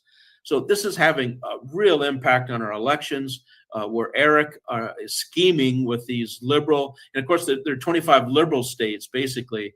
A lot of states wised up to get rid of them, Florida, Texas, and a host of others to kick them out. But unfortunately, they're still in 25 right now. The other thing I wanted to mention is that HAVA, we've got HAVA lawsuits filed right now in Texas, And of course, Jane Nelson announced her retirement about 4 days after my lawsuit was process served on her. I don't want to take credit, but I'm gleeful that a worthless Secretary of State like that, Jane Nelson, is leaving the game and retiring, hopefully for good. I have a lawsuit in Wisconsin pending. I have one in Colorado, tied in with Unite for Freedom with Michael Calhoun, a great data guy out of Colorado. And then we also have one in Michigan. The HAVA hearing is scheduled now in Michigan with the two ladies, Stephanie Beltnick and Shelley Lake, for July 1st at 10 a.m. Eastern time. And I'll be providing a link online on my Twitter at Peter Berniger so people can watch the HAVA hearing online. The last thing is that we now have 12 federal lawsuits in Washington, D.C. against the FEC, where we have a couple now we're in default judgment, including the one I filed against John Thune, his treasurer, and his campaign, whereby we're going to be able to file a direct lawsuit against him personally, against his campaign committee, and against his treasurer. They're personally going to be liable for the money that he smurfed into his political campaign. We also have several others, such U.S. Senator Tammy Baldwin, U.S. Senator Lisa Slotkin, U.S. Senator Amy Klobuchar, against Act Blue directly. So these are in process right now, and they're going very well. So that's the quick update. Yeah, thank you very much, Peter. We appreciate you coming on and waiting a little bit out of time. Our next guest, Patrick Kolbeck, Election Crime Bureau. Come on down. It's great to be with you, Steve, and it's actually really good to see Tina Peters back online and sharing what she went through. I really do encourage everybody to go out to tinapeters.us. Don't forget why she was put in prison in the first place. She uncovered a lot of evidence that they didn't want her to be talking about. Well, we're going to be talking about it. We're going to be talking about it up at the Election Crime Bureau, so a lot of information is there as well. And it's also great to hear from Peter Berniger as well. Peter's been doing some great work and been working with some friends of mine over in Michigan, and it's great to hear the progress that he's making. So what I wanted to talk about today was many of you guys that are watching this broadcast may have watched President Trump walk off the set out at Meet the Press during the interview with Kristen Welker when he was out in Wisconsin at an event. And the reason he walked off the set is because she kept saying that there is no evidence of election fraud around the 2020 election. President Trump kept saying there is evidence, and it kept going back and forth. And finally, the president got frustrated, walked off the set. Well, I'll tell you, I'm as frustrated with as the president was with that narrative that they say that there is no evidence of election fraud. And so what I've done out at the Election Crime Bureau, and Steve, if you don't mind, I want to try to share my screen so we can kind of walk people through some of the information that's out there. Let's see. Yep, it's there. So hopefully you guys can see the electioncrimebureau.com website. In particular, there is one page in particular I want you to investigate, and that is the evidence tab. So I have put together a report that features over 824 unique findings, of which 553 of them are established fact. They're supported by 2,517 citations. And this is a collection, if you will, of the evidence that's been gathered by what I like to refer to as meddling kids from all over the country into one spot here that I'm sharing with the world. And if anybody who's following me on social media realizes I'm posting out a unique finding from these posts that are up at the Election Crime Bureau every single hour. And that will be going on until July 10th. I think it's scheduled to go off and do all unique findings. The information that's out there has all the citations associated with it. So the bottom line is nobody can honestly say that there is no evidence of election fraud. Here it is. And by the way, this is all open source intelligence. This is all stuff that I've been able to get access to as an everyday citizen, which means the 824 findings is the floor, not the ceiling. I know for a fact, due to my discussion with folks out in the federal government, that there are indeed a significant number of individuals with access to the same information. They've been provided with a full-up report associated with this data, and the bottom line is, guys, 2020 is a big deal. It's important, not because we're looking to go off and change the results of the 2020 election. I think that ship, unfortunately, has sailed. But we want to understand that the same theft mechanisms that were in place in 2020 are still in place in many places for the 2026 election. And if we don't recognize what was done in 2020, if we don't start holding people accountable for what was done in 2020, we're never going to have our secure elections. And so this is extremely important. When they attack the integrity of our election system, it's an attack on the United States itself. Our election systems have been designated as critical infrastructure. And so when they go after the election systems, it's the same thing as a tank rolling across the border. They are attacking the United States, and they need to be held accountable, and it needs to be treated as a national emergency. So with that, there's a variety of attack vectors. Steve, my background, and for the rest of you, my background is I'm a former Michigan State Senator. I also ran for governor in the state of Michigan. I'm an aerospace engineer, helped design critical infrastructure components on the International Space Station. So I'm familiar with the rigor that goes into that.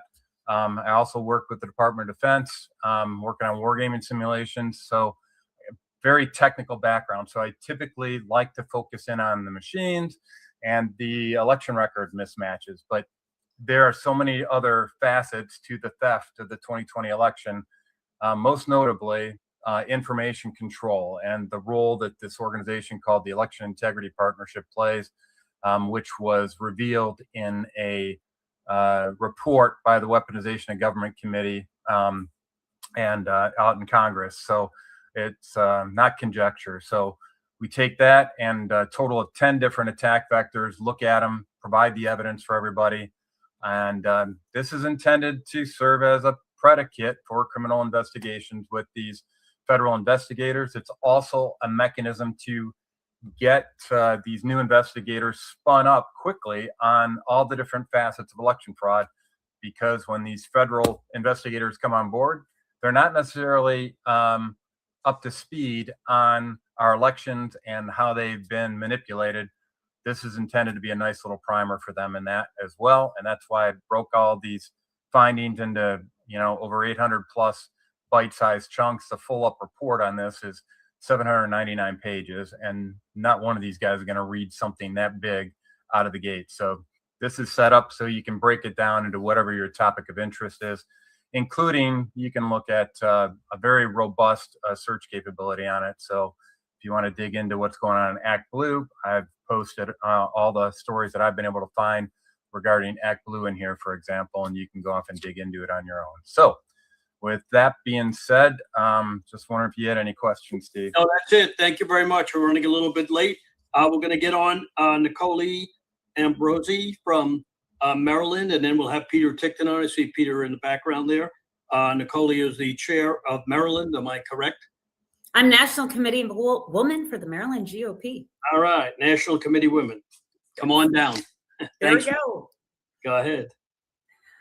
All right. Well, we have our Maryland primary tomorrow, and it's perhaps the worst election integrity fiasco in advance of an election that we all know about.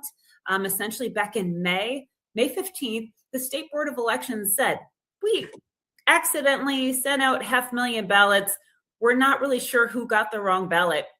So on that very same day, the staff election director, without consulting the state board members, said, I've decided we're going to send out another 500,000 ballots to fix the problem to the same people. And we found out that wasn't exactly accurate. They did not send those ballots out until May 27th. Then on May 28th, they told the public this. Problem with that is we probably should have stopped it, right? There probably weren't that many ballot errors, but now we have 1 million extra ballots floating. And realize we're in a state where we already have, I believe, 1 million extra names on our voter rolls because we don't clean our voter rolls. We have dead voters. We have voters who have moved. We have illegal aliens. We have everything in the kitchen sink on our voter rolls. And Maryland's a small state. Marylanders say only 75% of us are registered to vote.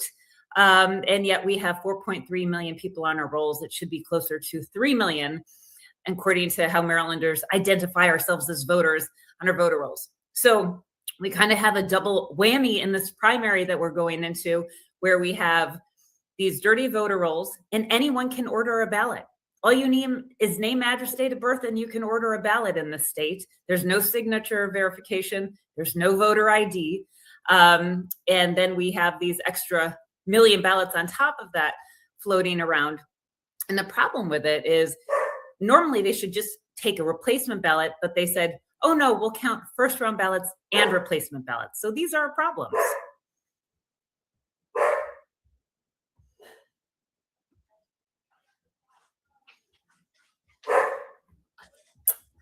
So happy to take any questions, any thoughts, anything at all. Or I can tell you more about Maryland and my dog. We're good. Anything? How can people get in touch with you? Come again? How can people get in touch with you?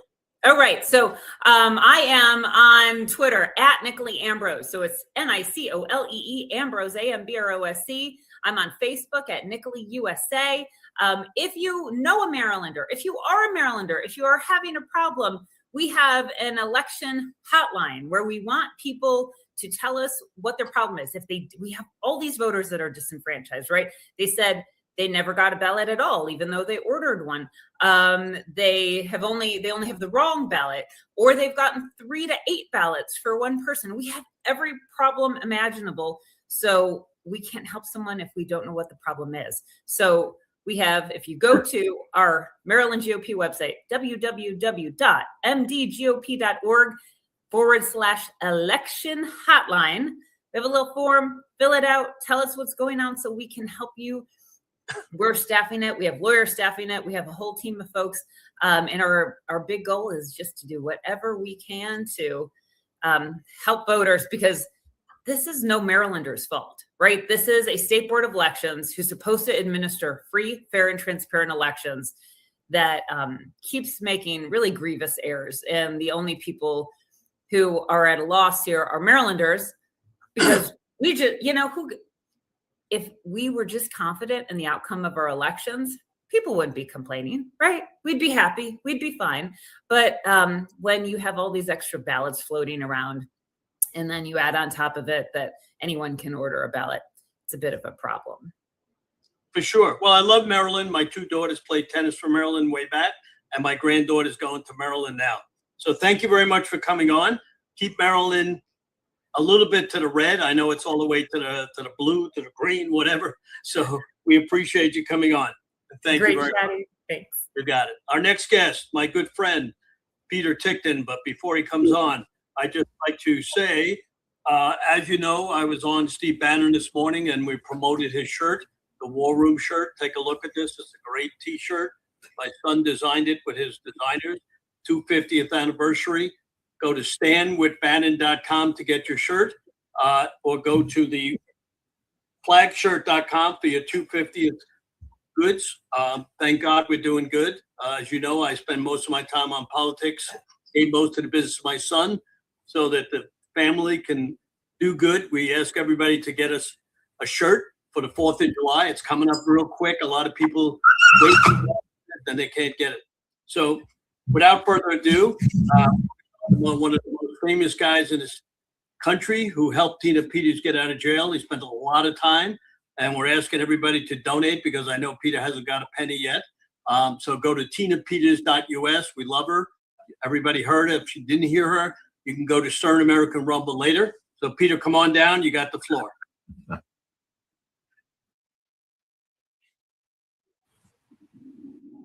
I think you got to unmute.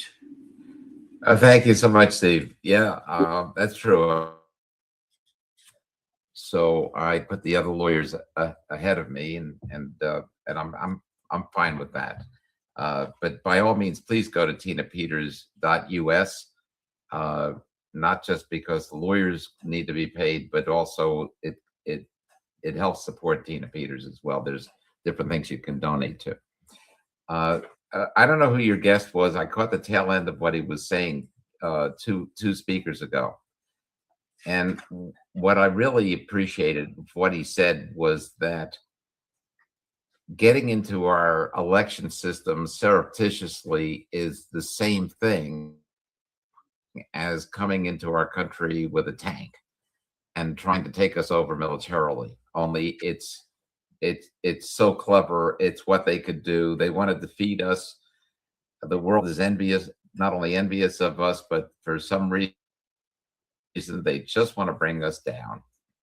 We're 4% of the population of the earth. That's all we are, but we consume 25% of the amount of, let's say, oil. We do 20 million barrels of oil a day we consume. The earth in total consumes 80 million barrels of oil a day. We're about 25% of the economy, in other words. So these people who have their own armed forces, they know they cannot be near a match for us. And I'm talking about China. And that's what really is going on here, is China has done what they did in 2020. And I really like what that fellow had to say, because because he was saying, yes, it's too late for 2020, but it's the same people that are trying to take us over in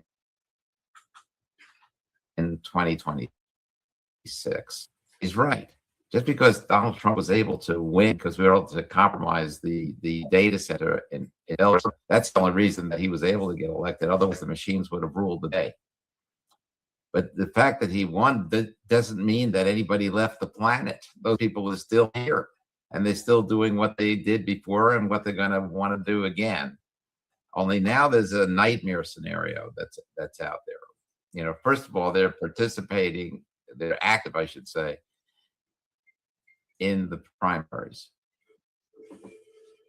And they are putting left wingers in as Republican candidates for the House. They don't have that much of a problem in terms of the primaries for the Senate, because there's 22 Republican senators that are up for re-election, which is an amount much larger than normal. So of those 22, what do they need to flip? 15 of them, 16 of them, in order to be able to cause removal wherever the Congress, on a majority basis, decides to impeach. So that leads to a real nightmare scenario, because if they do what they're capable of doing, believe me, I know from the lawsuits that I'm involved in that deal with these machines. You know, we've got Eric Murr was the head of security and product strategy, whatever that means, for the. He's bringing on lawsuits, suing people. Well, this is part of what the program is. In other words, it's not enough to steal the election. After you don't even like to say the election was stolen.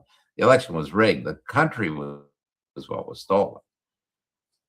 After they rig the election, they have to be able to control the population. They don't want to be, you know, all of a sudden reversed by massive numbers of people and so on. So they did psyops.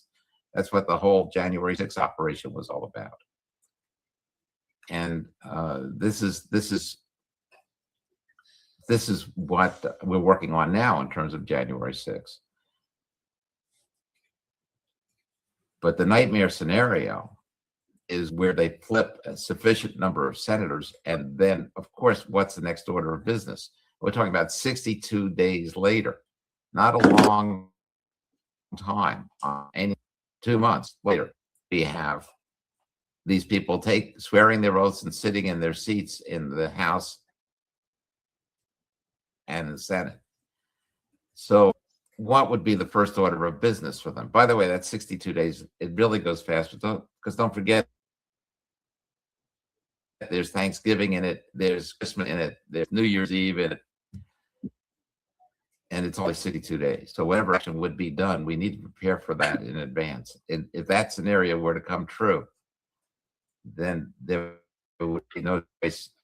I believe, it's nothing I know from the president, but it's something that I believe the president would have to deal with in a way that would protect the country because, and I mean martial law, because once they take over again, like they did for 4 years, we will never get the country back. And you, Steve, and I are going to be on the first trucks that they send out to round us up. Anybody MAGA. So we got to make sure it doesn't happen. And the scenario is, and what they're planning on, if you watch Hakeem Jeffries and his confidence level and his arrogance, you know, where he now talks about the Supreme Court of the United States being an illegitimate organization, you know, he's just going to be in a position. Well, let me tell you what the nightmare scenario was first. The nightmare scenario is that they then, on the first day, of course, they're going to elect Hakeem Jeffries as the Speaker of the House. Know that if they have a majority, or even if they don't have a majority, but they've got the lefties that are now pretending to be Republicans that are in place, they will elect Hakeem Jeffries as the Speaker of the House. And then the next order of business is going to be impeach. And they're not just impeach Donald Trump. They want to impeach both Donald Trump and J.D. Vance at the same time. Then it goes over to the Senate. If they remove Donald Trump and Vance, then who's our president? Hakeem Jeffries. If they do this, if this happens, and they're desperate to take over again, they've got deadlines. They've built their whole world around a 2030 agenda, and here we are, halfway through 2026. So they got 3.5 years to get to where they are before they do the mischief that they do. And maybe you have pretty good ideas about what that is. I want to get, but we're in dangerous times. There's a reason to be hopeful about this, though, because we do have Maduro. And, you know, we didn't go to Venezuela just to stop the cocaine and the fentanyl. Venezuela is a major exporter of other things, such as election results. They provide machinery to control the results of elections in 72 different countries. So looking at it from that point of view, again, are hand counting the votes, other methods of that we're completely safe in terms of the counting. But the machines are still here. They're still running, and we have proof positive that they've been active in terms of the results of the primaries. The one thing I would say is, please, for God's sakes, if you know anybody that was running for a primary where this kind of thing happened, especially if you see that a lefty or somebody who's woke or love DEI, you find that they got to win the primaries in a Republican race. These people that lost, need to make sure that they challenge that result. If they don't, and there's limited time to do that, it depends on where you are, what state you're in, and what they say in terms of that. But it's usually within 30 days of certification, and it could be less. So you need to make sure you challenge it, for God's sakes, please. But this is where we are. This is what's coming. But with Maduro there, and he's like a canary. He's letting people know what he's. I mean, think about it. He'd be serving life imprisonment in solitary confinement in a supermax. I'm sure he's working on some kind of a deal for his cooperation that's going to give him a much better rest of his life. But that's the cooperation that we need to be able to inform the public and the world as to what's going on and how the United States has literally been attacked through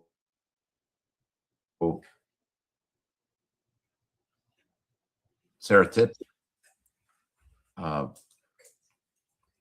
Now, I think you also wanted me to mention about Tina Peters. She is doing better. Yeah. Also, you were in Vegas last period where she needs to heal a little bit more. Peter, you were in Vegas last week. What's that? Talked about national emergency. Can you talk about what you talked about in Vegas?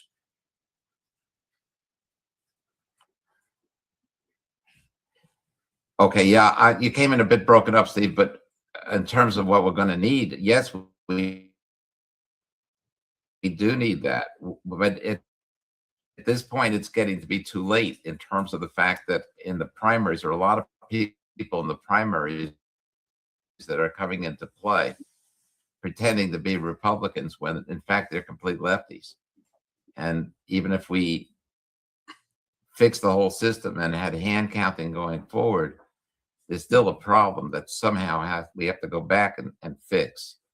And that the way to make sure we do that is, that's why I say they have to challenge it. But you're right, we need it. We need that order. And I think with Maduro coming out with what he's going to be coming out with, because if he's telling the truth, we know that he's the one that was at the head, basically selling these elections. Cuba, these are all parties, and the Ukraine, these are all parties that were involved one way or the other in all of this. So, but we do need hand counting, and we're not going to get that unless an emergency is declared. And there is all right. emergency. I want to thank you, Peter. I'm sure that Jerome Corsi, who's coming up next, will talk more about this. Yeah, it was very helpful. Thank you very much. I know you got to catch a plane somewhere, so thank you for coming on. We try to get you on before some of the other people. So thanks again, Peter. You always are such a great speaker, and we certainly appreciate it. You have a good week, and we'll have you back today. Soon. Any last minute thoughts? Okay, it's my pleasure. No, just that Jerome Corsi is, he's a good man to speak on these. He's very, I really appreciate him. Very good. Well, thank you, Peter. Appreciate it. Our next guest, that famous Jerome Corsi, who backs up Peter Tickton. Peter and him are a great team. Well, I've been working with Peter for almost 2 years, and I think we've made a major impact in communicating to President Trump the fact the 2020 election was stolen. And these algorithms remain in the state databases that can produce hundreds of thousands, millions across the country of workers that don't exist, people that don't exist, modified duplicate votes that yet get legitimate state IDs and can be used in mail-in ballot schemes. Now, I think what Peter is saying, what we've been arguing, is that it's going to come down to a emergency executive order for the president, which probably will come sometime reasonably soon, to enforce the voter legitimacy and voter integrity. I think President Trump is well aware that if we vote with where the voter rolls are today, we'll have millions of illegal immigrants voting. We're going to have foreign influence through the computers, as we've had before with Venezuela. Peter Tickton has documented that very thoroughly. And I think President Trump is aiming to move in this direction. There's a lot of signs that President Trump is not going to remain idle during, allow the election to go forward, knowing it's going to be rigged. The Democrats, if we eliminate the illegals voting, we go to proof of citizenship to vote, voter ID, paper ballots, reduce the mail-in ballots back to the traditional absentee ballot system, and get rid of the machines, we'll have a legitimate election. We do that, the Democrats will probably lose half the seats they currently hold. The Democrats' agenda is completely bankrupt. They are running now openly Marxist, socialist, hating America. So Democrats have decided, with the Democrat Socialists of America, it's just time to take over the country. And this is essentially a coup d'etat by election theft. And the left has no hesitation to do it. Again, 2024, for a variety of reasons, we were able to block the election steal. But the Democrats, as you can see, are back in California counting extra days until they get the results they want. And if a candidate gets through their primary process, they'll lose in the general because they'll pick him off then. So I think Donald Trump is in a position. I saw it today. It was just announced. Department of Homeland Security is saying that they're going to withhold funds from states that refuse to submit their voter election files to scrutiny to see how many illegal aliens and other non-existent people are on the rolls. I also want to emphasize that Donald Trump has realized the importance of National Guard action if he has to take it. In other words, if the states refuse to cooperate and are going to let illegal immigrants vote and have all these extra days for counting votes, President Trump knows that's a formula for disaster. And so President Trump was even talking over the weekend of saying that, if District of Columbia elects a socialist or a communist or an insurrectionist, wanting to disband the police and open the jails to criminals and flood the country with illegal immigrants, he's going to have the National Guard take over the District of Columbia. And that could be done. Donald Trump's already demonstrated cleaning up Memphis, Tennessee, and Washington, D.C. with the National Guard. Well, if we need the National Guard to protect our elections, I think Donald Trump won't hesitate to do it. And that's the national security emergency that Peter and I have been urging for 2 years. It's been in the works. White House has been working on it. White House has been, there's 130 actions in the states right now by the Department of Justice challenging voter rolls and challenging voter procedures. We have the BOST decision, B-O-S-T, versus Illinois State Board of Elections, in which it was the Supreme Court and Chief Justice Roberts issued standing, and BOST, who is a candidate for Congress in Illinois for re-election, challenged that these extra days of counting were inherently unfair, and the Supreme Court agreed. So we've already got a basis for saying that the court, from the Supreme Court decision, that the states, two things. One is candidates should challenge now under BOST rules that the states have that are unfair, including mail-in ballot rules. And the Supreme Court said that that's legitimate. That's a legitimate challenge. Number two, we should have challenges across on all the states, because the Supreme Court decision was it doesn't have to be proven that provision of the voting is going to cause a Republican to lose. All you have to prove is that it's unfair.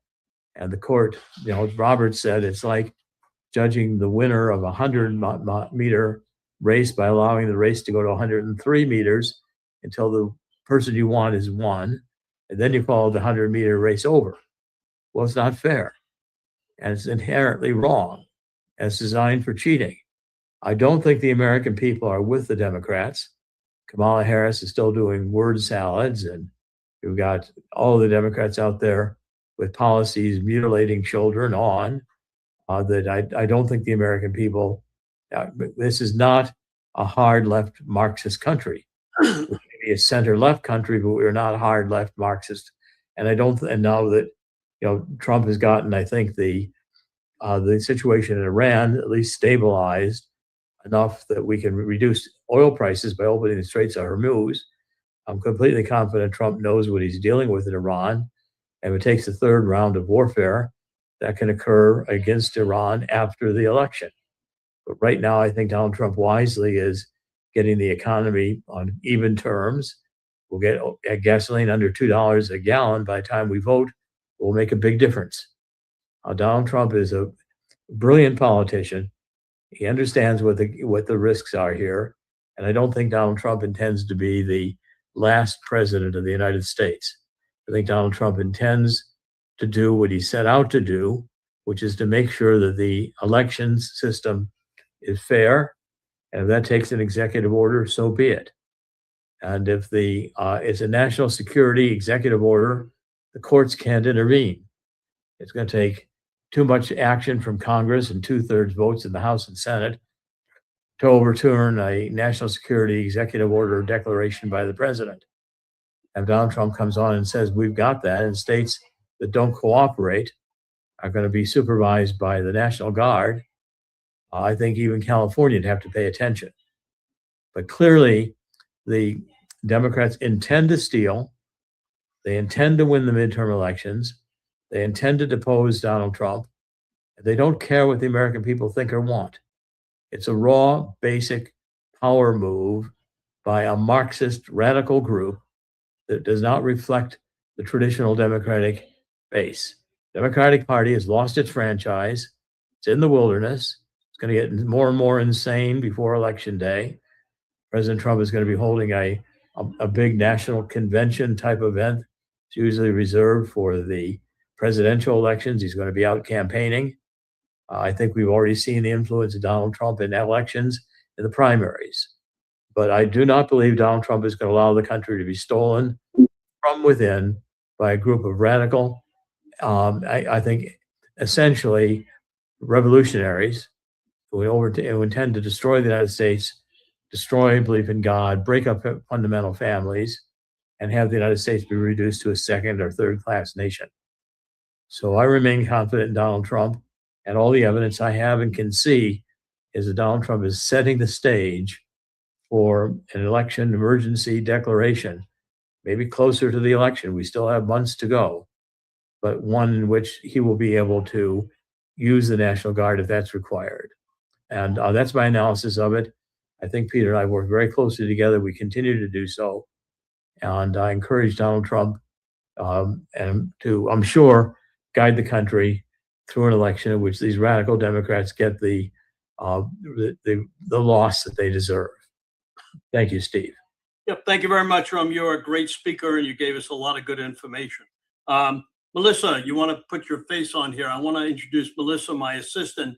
She is working all by herself today because Anthony, our tech guy, had a jury duty. She's done a wonderful job. Say hello to everybody. Put yourself on full time. She's on the phone calling everybody, making sure everybody gets on time. Hello, Melissa. Without her, we couldn't have done this today. We've had a lot of technical problems. When you have this many people on, it's like with Bannon, you for 2 hours, 3 hours, 4 hours, it takes a lot to get people on, off, around, make sure they're on. You saw there was technical problems with their voice and everything. So we do the best we can. And we've had a lot of great speakers today. We're going to cut Tina Peters' clip out, and we'll have it on tomorrow, the next day, so everybody could see it. Again, please go to tinapeters.us for donations. It's very important. We're watching how many people are listening. We got a lot of people. There's good news and there's bad news. People are putting some bad stuff on and people are putting some great stuff on. But we take the positive, the minus, everything. We look at it and we report it to you. We want everybody to buy one of Steve Bannon's shirts right here because he supports us 1,000%. It takes a lot for me to get on his program. He gives me 3-4 minutes, but we take whatever we can get. Millions of people watch. Go to standwithbannon.com to get your t-shirt, the War Room shirt. We'll have more on later in the year for different reasons. We're working closely with him. So our next guest is Nancy Ford from Maine. It was tough getting her on, but we're happy that we got her. We try to bring people on from many different states so you get an idea of what's going on. So Nancy, come on down. We'll try to do the best we can to check with all your stuff that you want to put on. Okay, can you hear me fine, I hope? We can hear you terrific and you look great. Thank you. I did my best.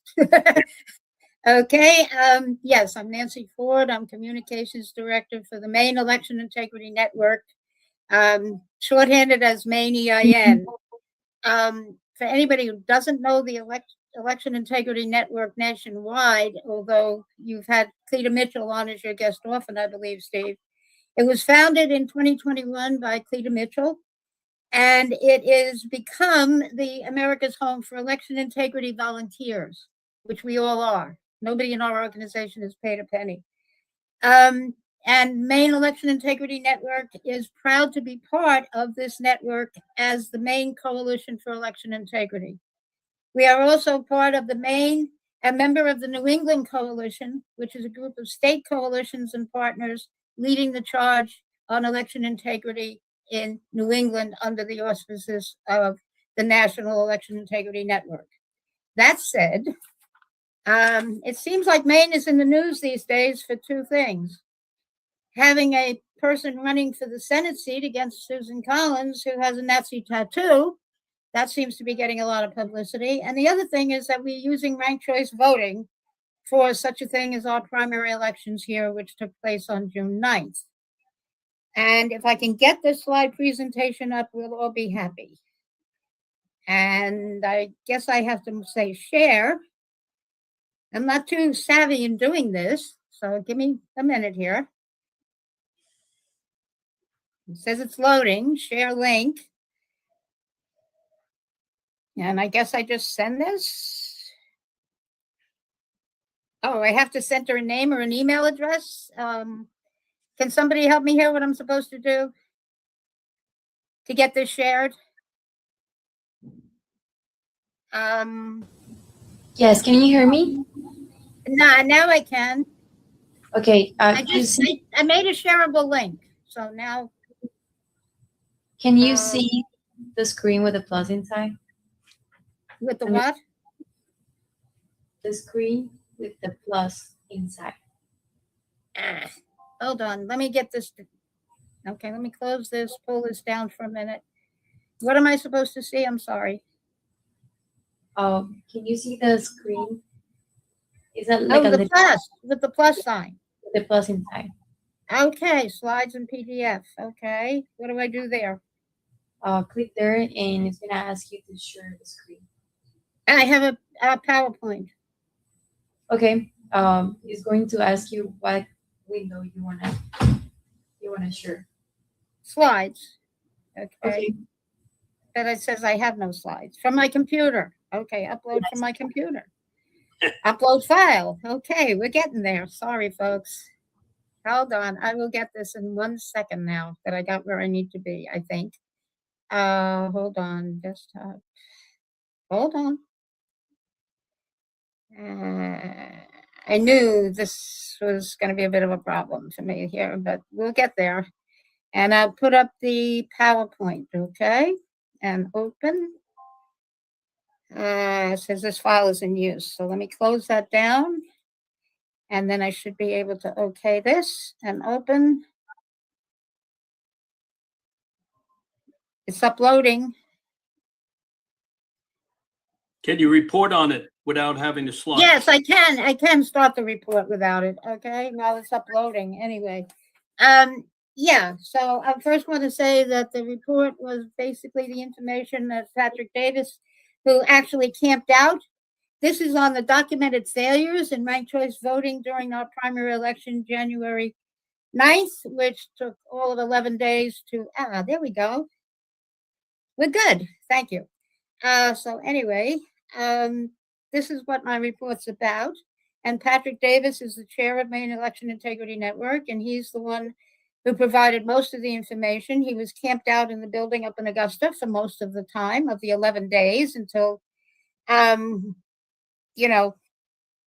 o'clock in the morning. So anyway, this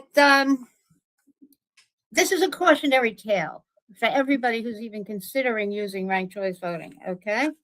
I also want to mention Joseph Grant, our vice chair, who was able to provide additional information and prepared this slide presentation. Okay, let me just get my papers in order here now since I just messed them up. Okay, so let's start with the bottom line. Final results were certified June 20th. The national and state offices primaries were all conducted by ranked choice voting. Several major races triggered the full ranked choice voting tabulation, and final results for CD2, which is an important one this year that the House is making every effort to have taken. In CD2, the Democrat candidacy primary went to ranked choice, and the Republican and Democrat gubernatorial primaries were not certified until the early hours of June 20th, 11 days later. This was not caused by close margins or high volume alone. These were caused by repeated data integrity and process failures in moving certified results from the towns to central tabulation in Augusta. Anybody who knows Maine, it's not a small state. We have a very good highway system, but not extending into the hinterlands at all. So it's all along the coast here, gang. So you have to get to that first before you can get to Augusta. So that is where we stood when we began the tabulation. Okay. So slide 3. What should have happened in a perfect world? The municipal clerks would certify the results after the polls closed. They exploit clean data to memory sticks. Those sticks plus paper ballots when needed, and I'll get to that, moved under chain of custody to Augusta. And the SOS, Secretary of State staff, upload verified data and run the ranked choice voting rounds. Understand, Maine, we do not have county elections, districts, or certifications. It is all done at the precinct level. And we still use all paper ballots, except for handicap. And then they go through a tabulator, and we get our results. But we have the paper ballots, which is good. And we don't go to the county. It goes straight to Augusta. This process should take days, not nearly weeks or 2 weeks. But it did indeed in this case. Now, I just want to go back to the fact that all of this has to go up there. Understand that we have 487 locations, voting locations in Maine. We have 150 precincts that don't use tabulators, that only hand count because they're very small.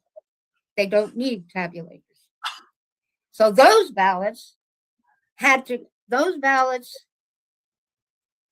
be, the results of the election was sent to Augusta, and the ballots had to go to be scanned in a tabulator up there.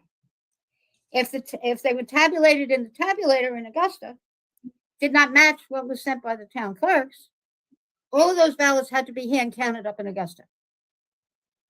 And ranked choice voting, that is not an easy matter. And that is why there were so many mistakes. There was a lot of hand counting from those towns that only have paper ballots. Because of the fact that those town clerks really just couldn't handle how ranked choice voting was even counted. We had 7 candidates for governor on our side, and I forget 5 or something on the Republican side, and 5 or 6 on the Democrat side.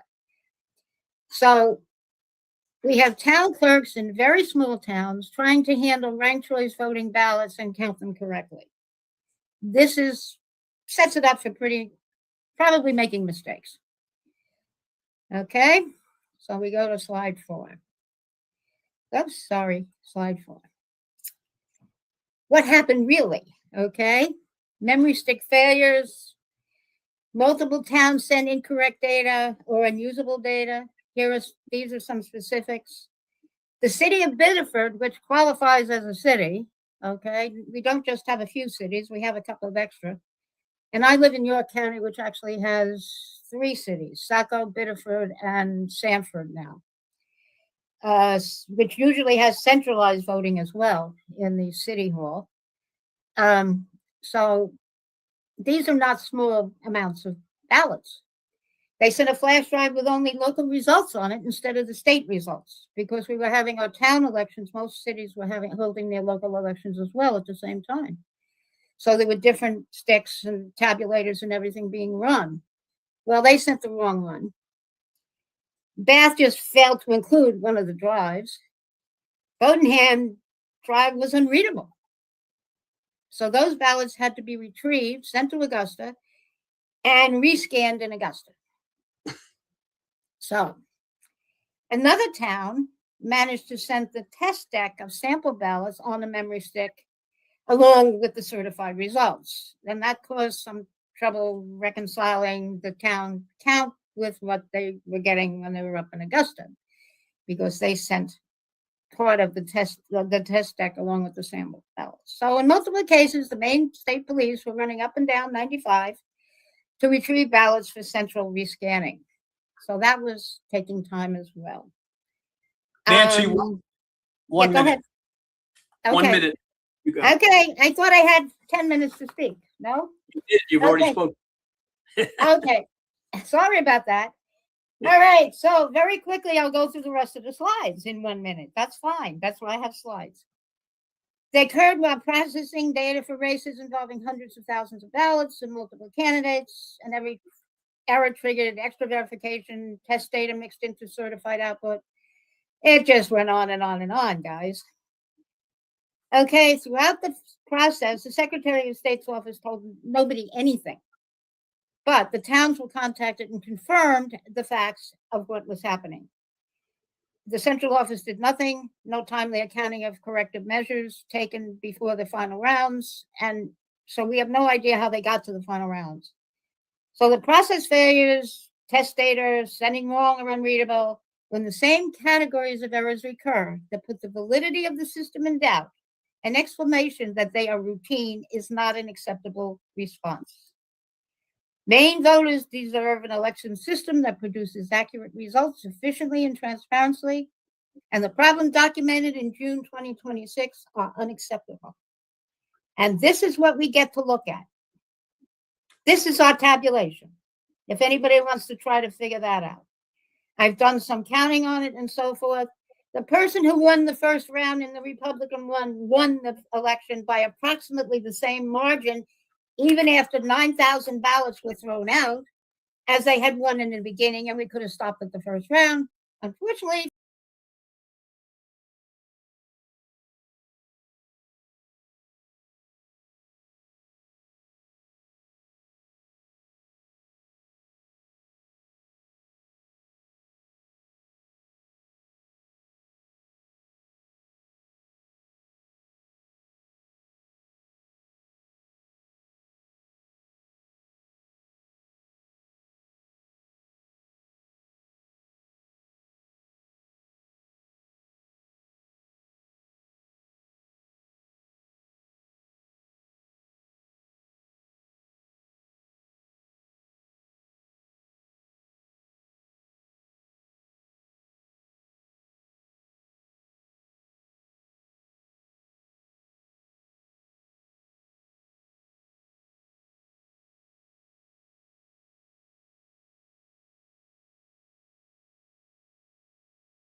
up, let us know your background, connect with Steve Stern.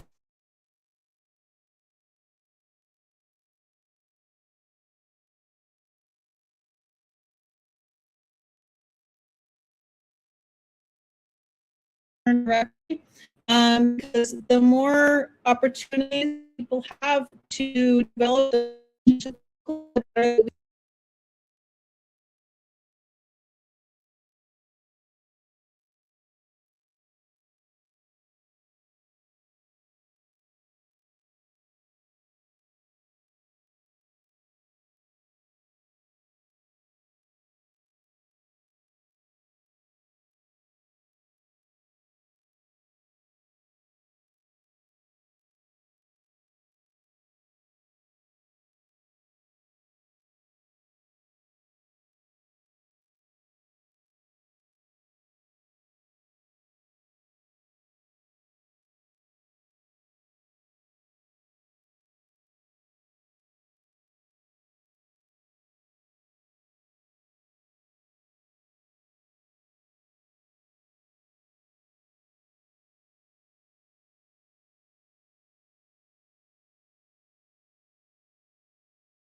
will just overcome any type of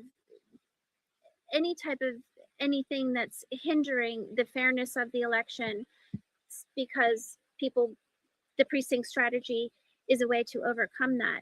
So some exciting news is that Vermont is finally getting on the radar, and we had our national federation, Martha Jenkins. She came here to see what was happening in Vermont, because we are the state across the country that had the most gains in seats in the 2024 election. So no other state in the entire country gained more seats in their legislature, which is amazing, because Vermont is considered a blue state, but it is turning, and we are doing what we need to on the ground to have that happen. We also had the RNC co-chair, Casey Crosby, come, and that's a big deal for Vermont, that we are getting these national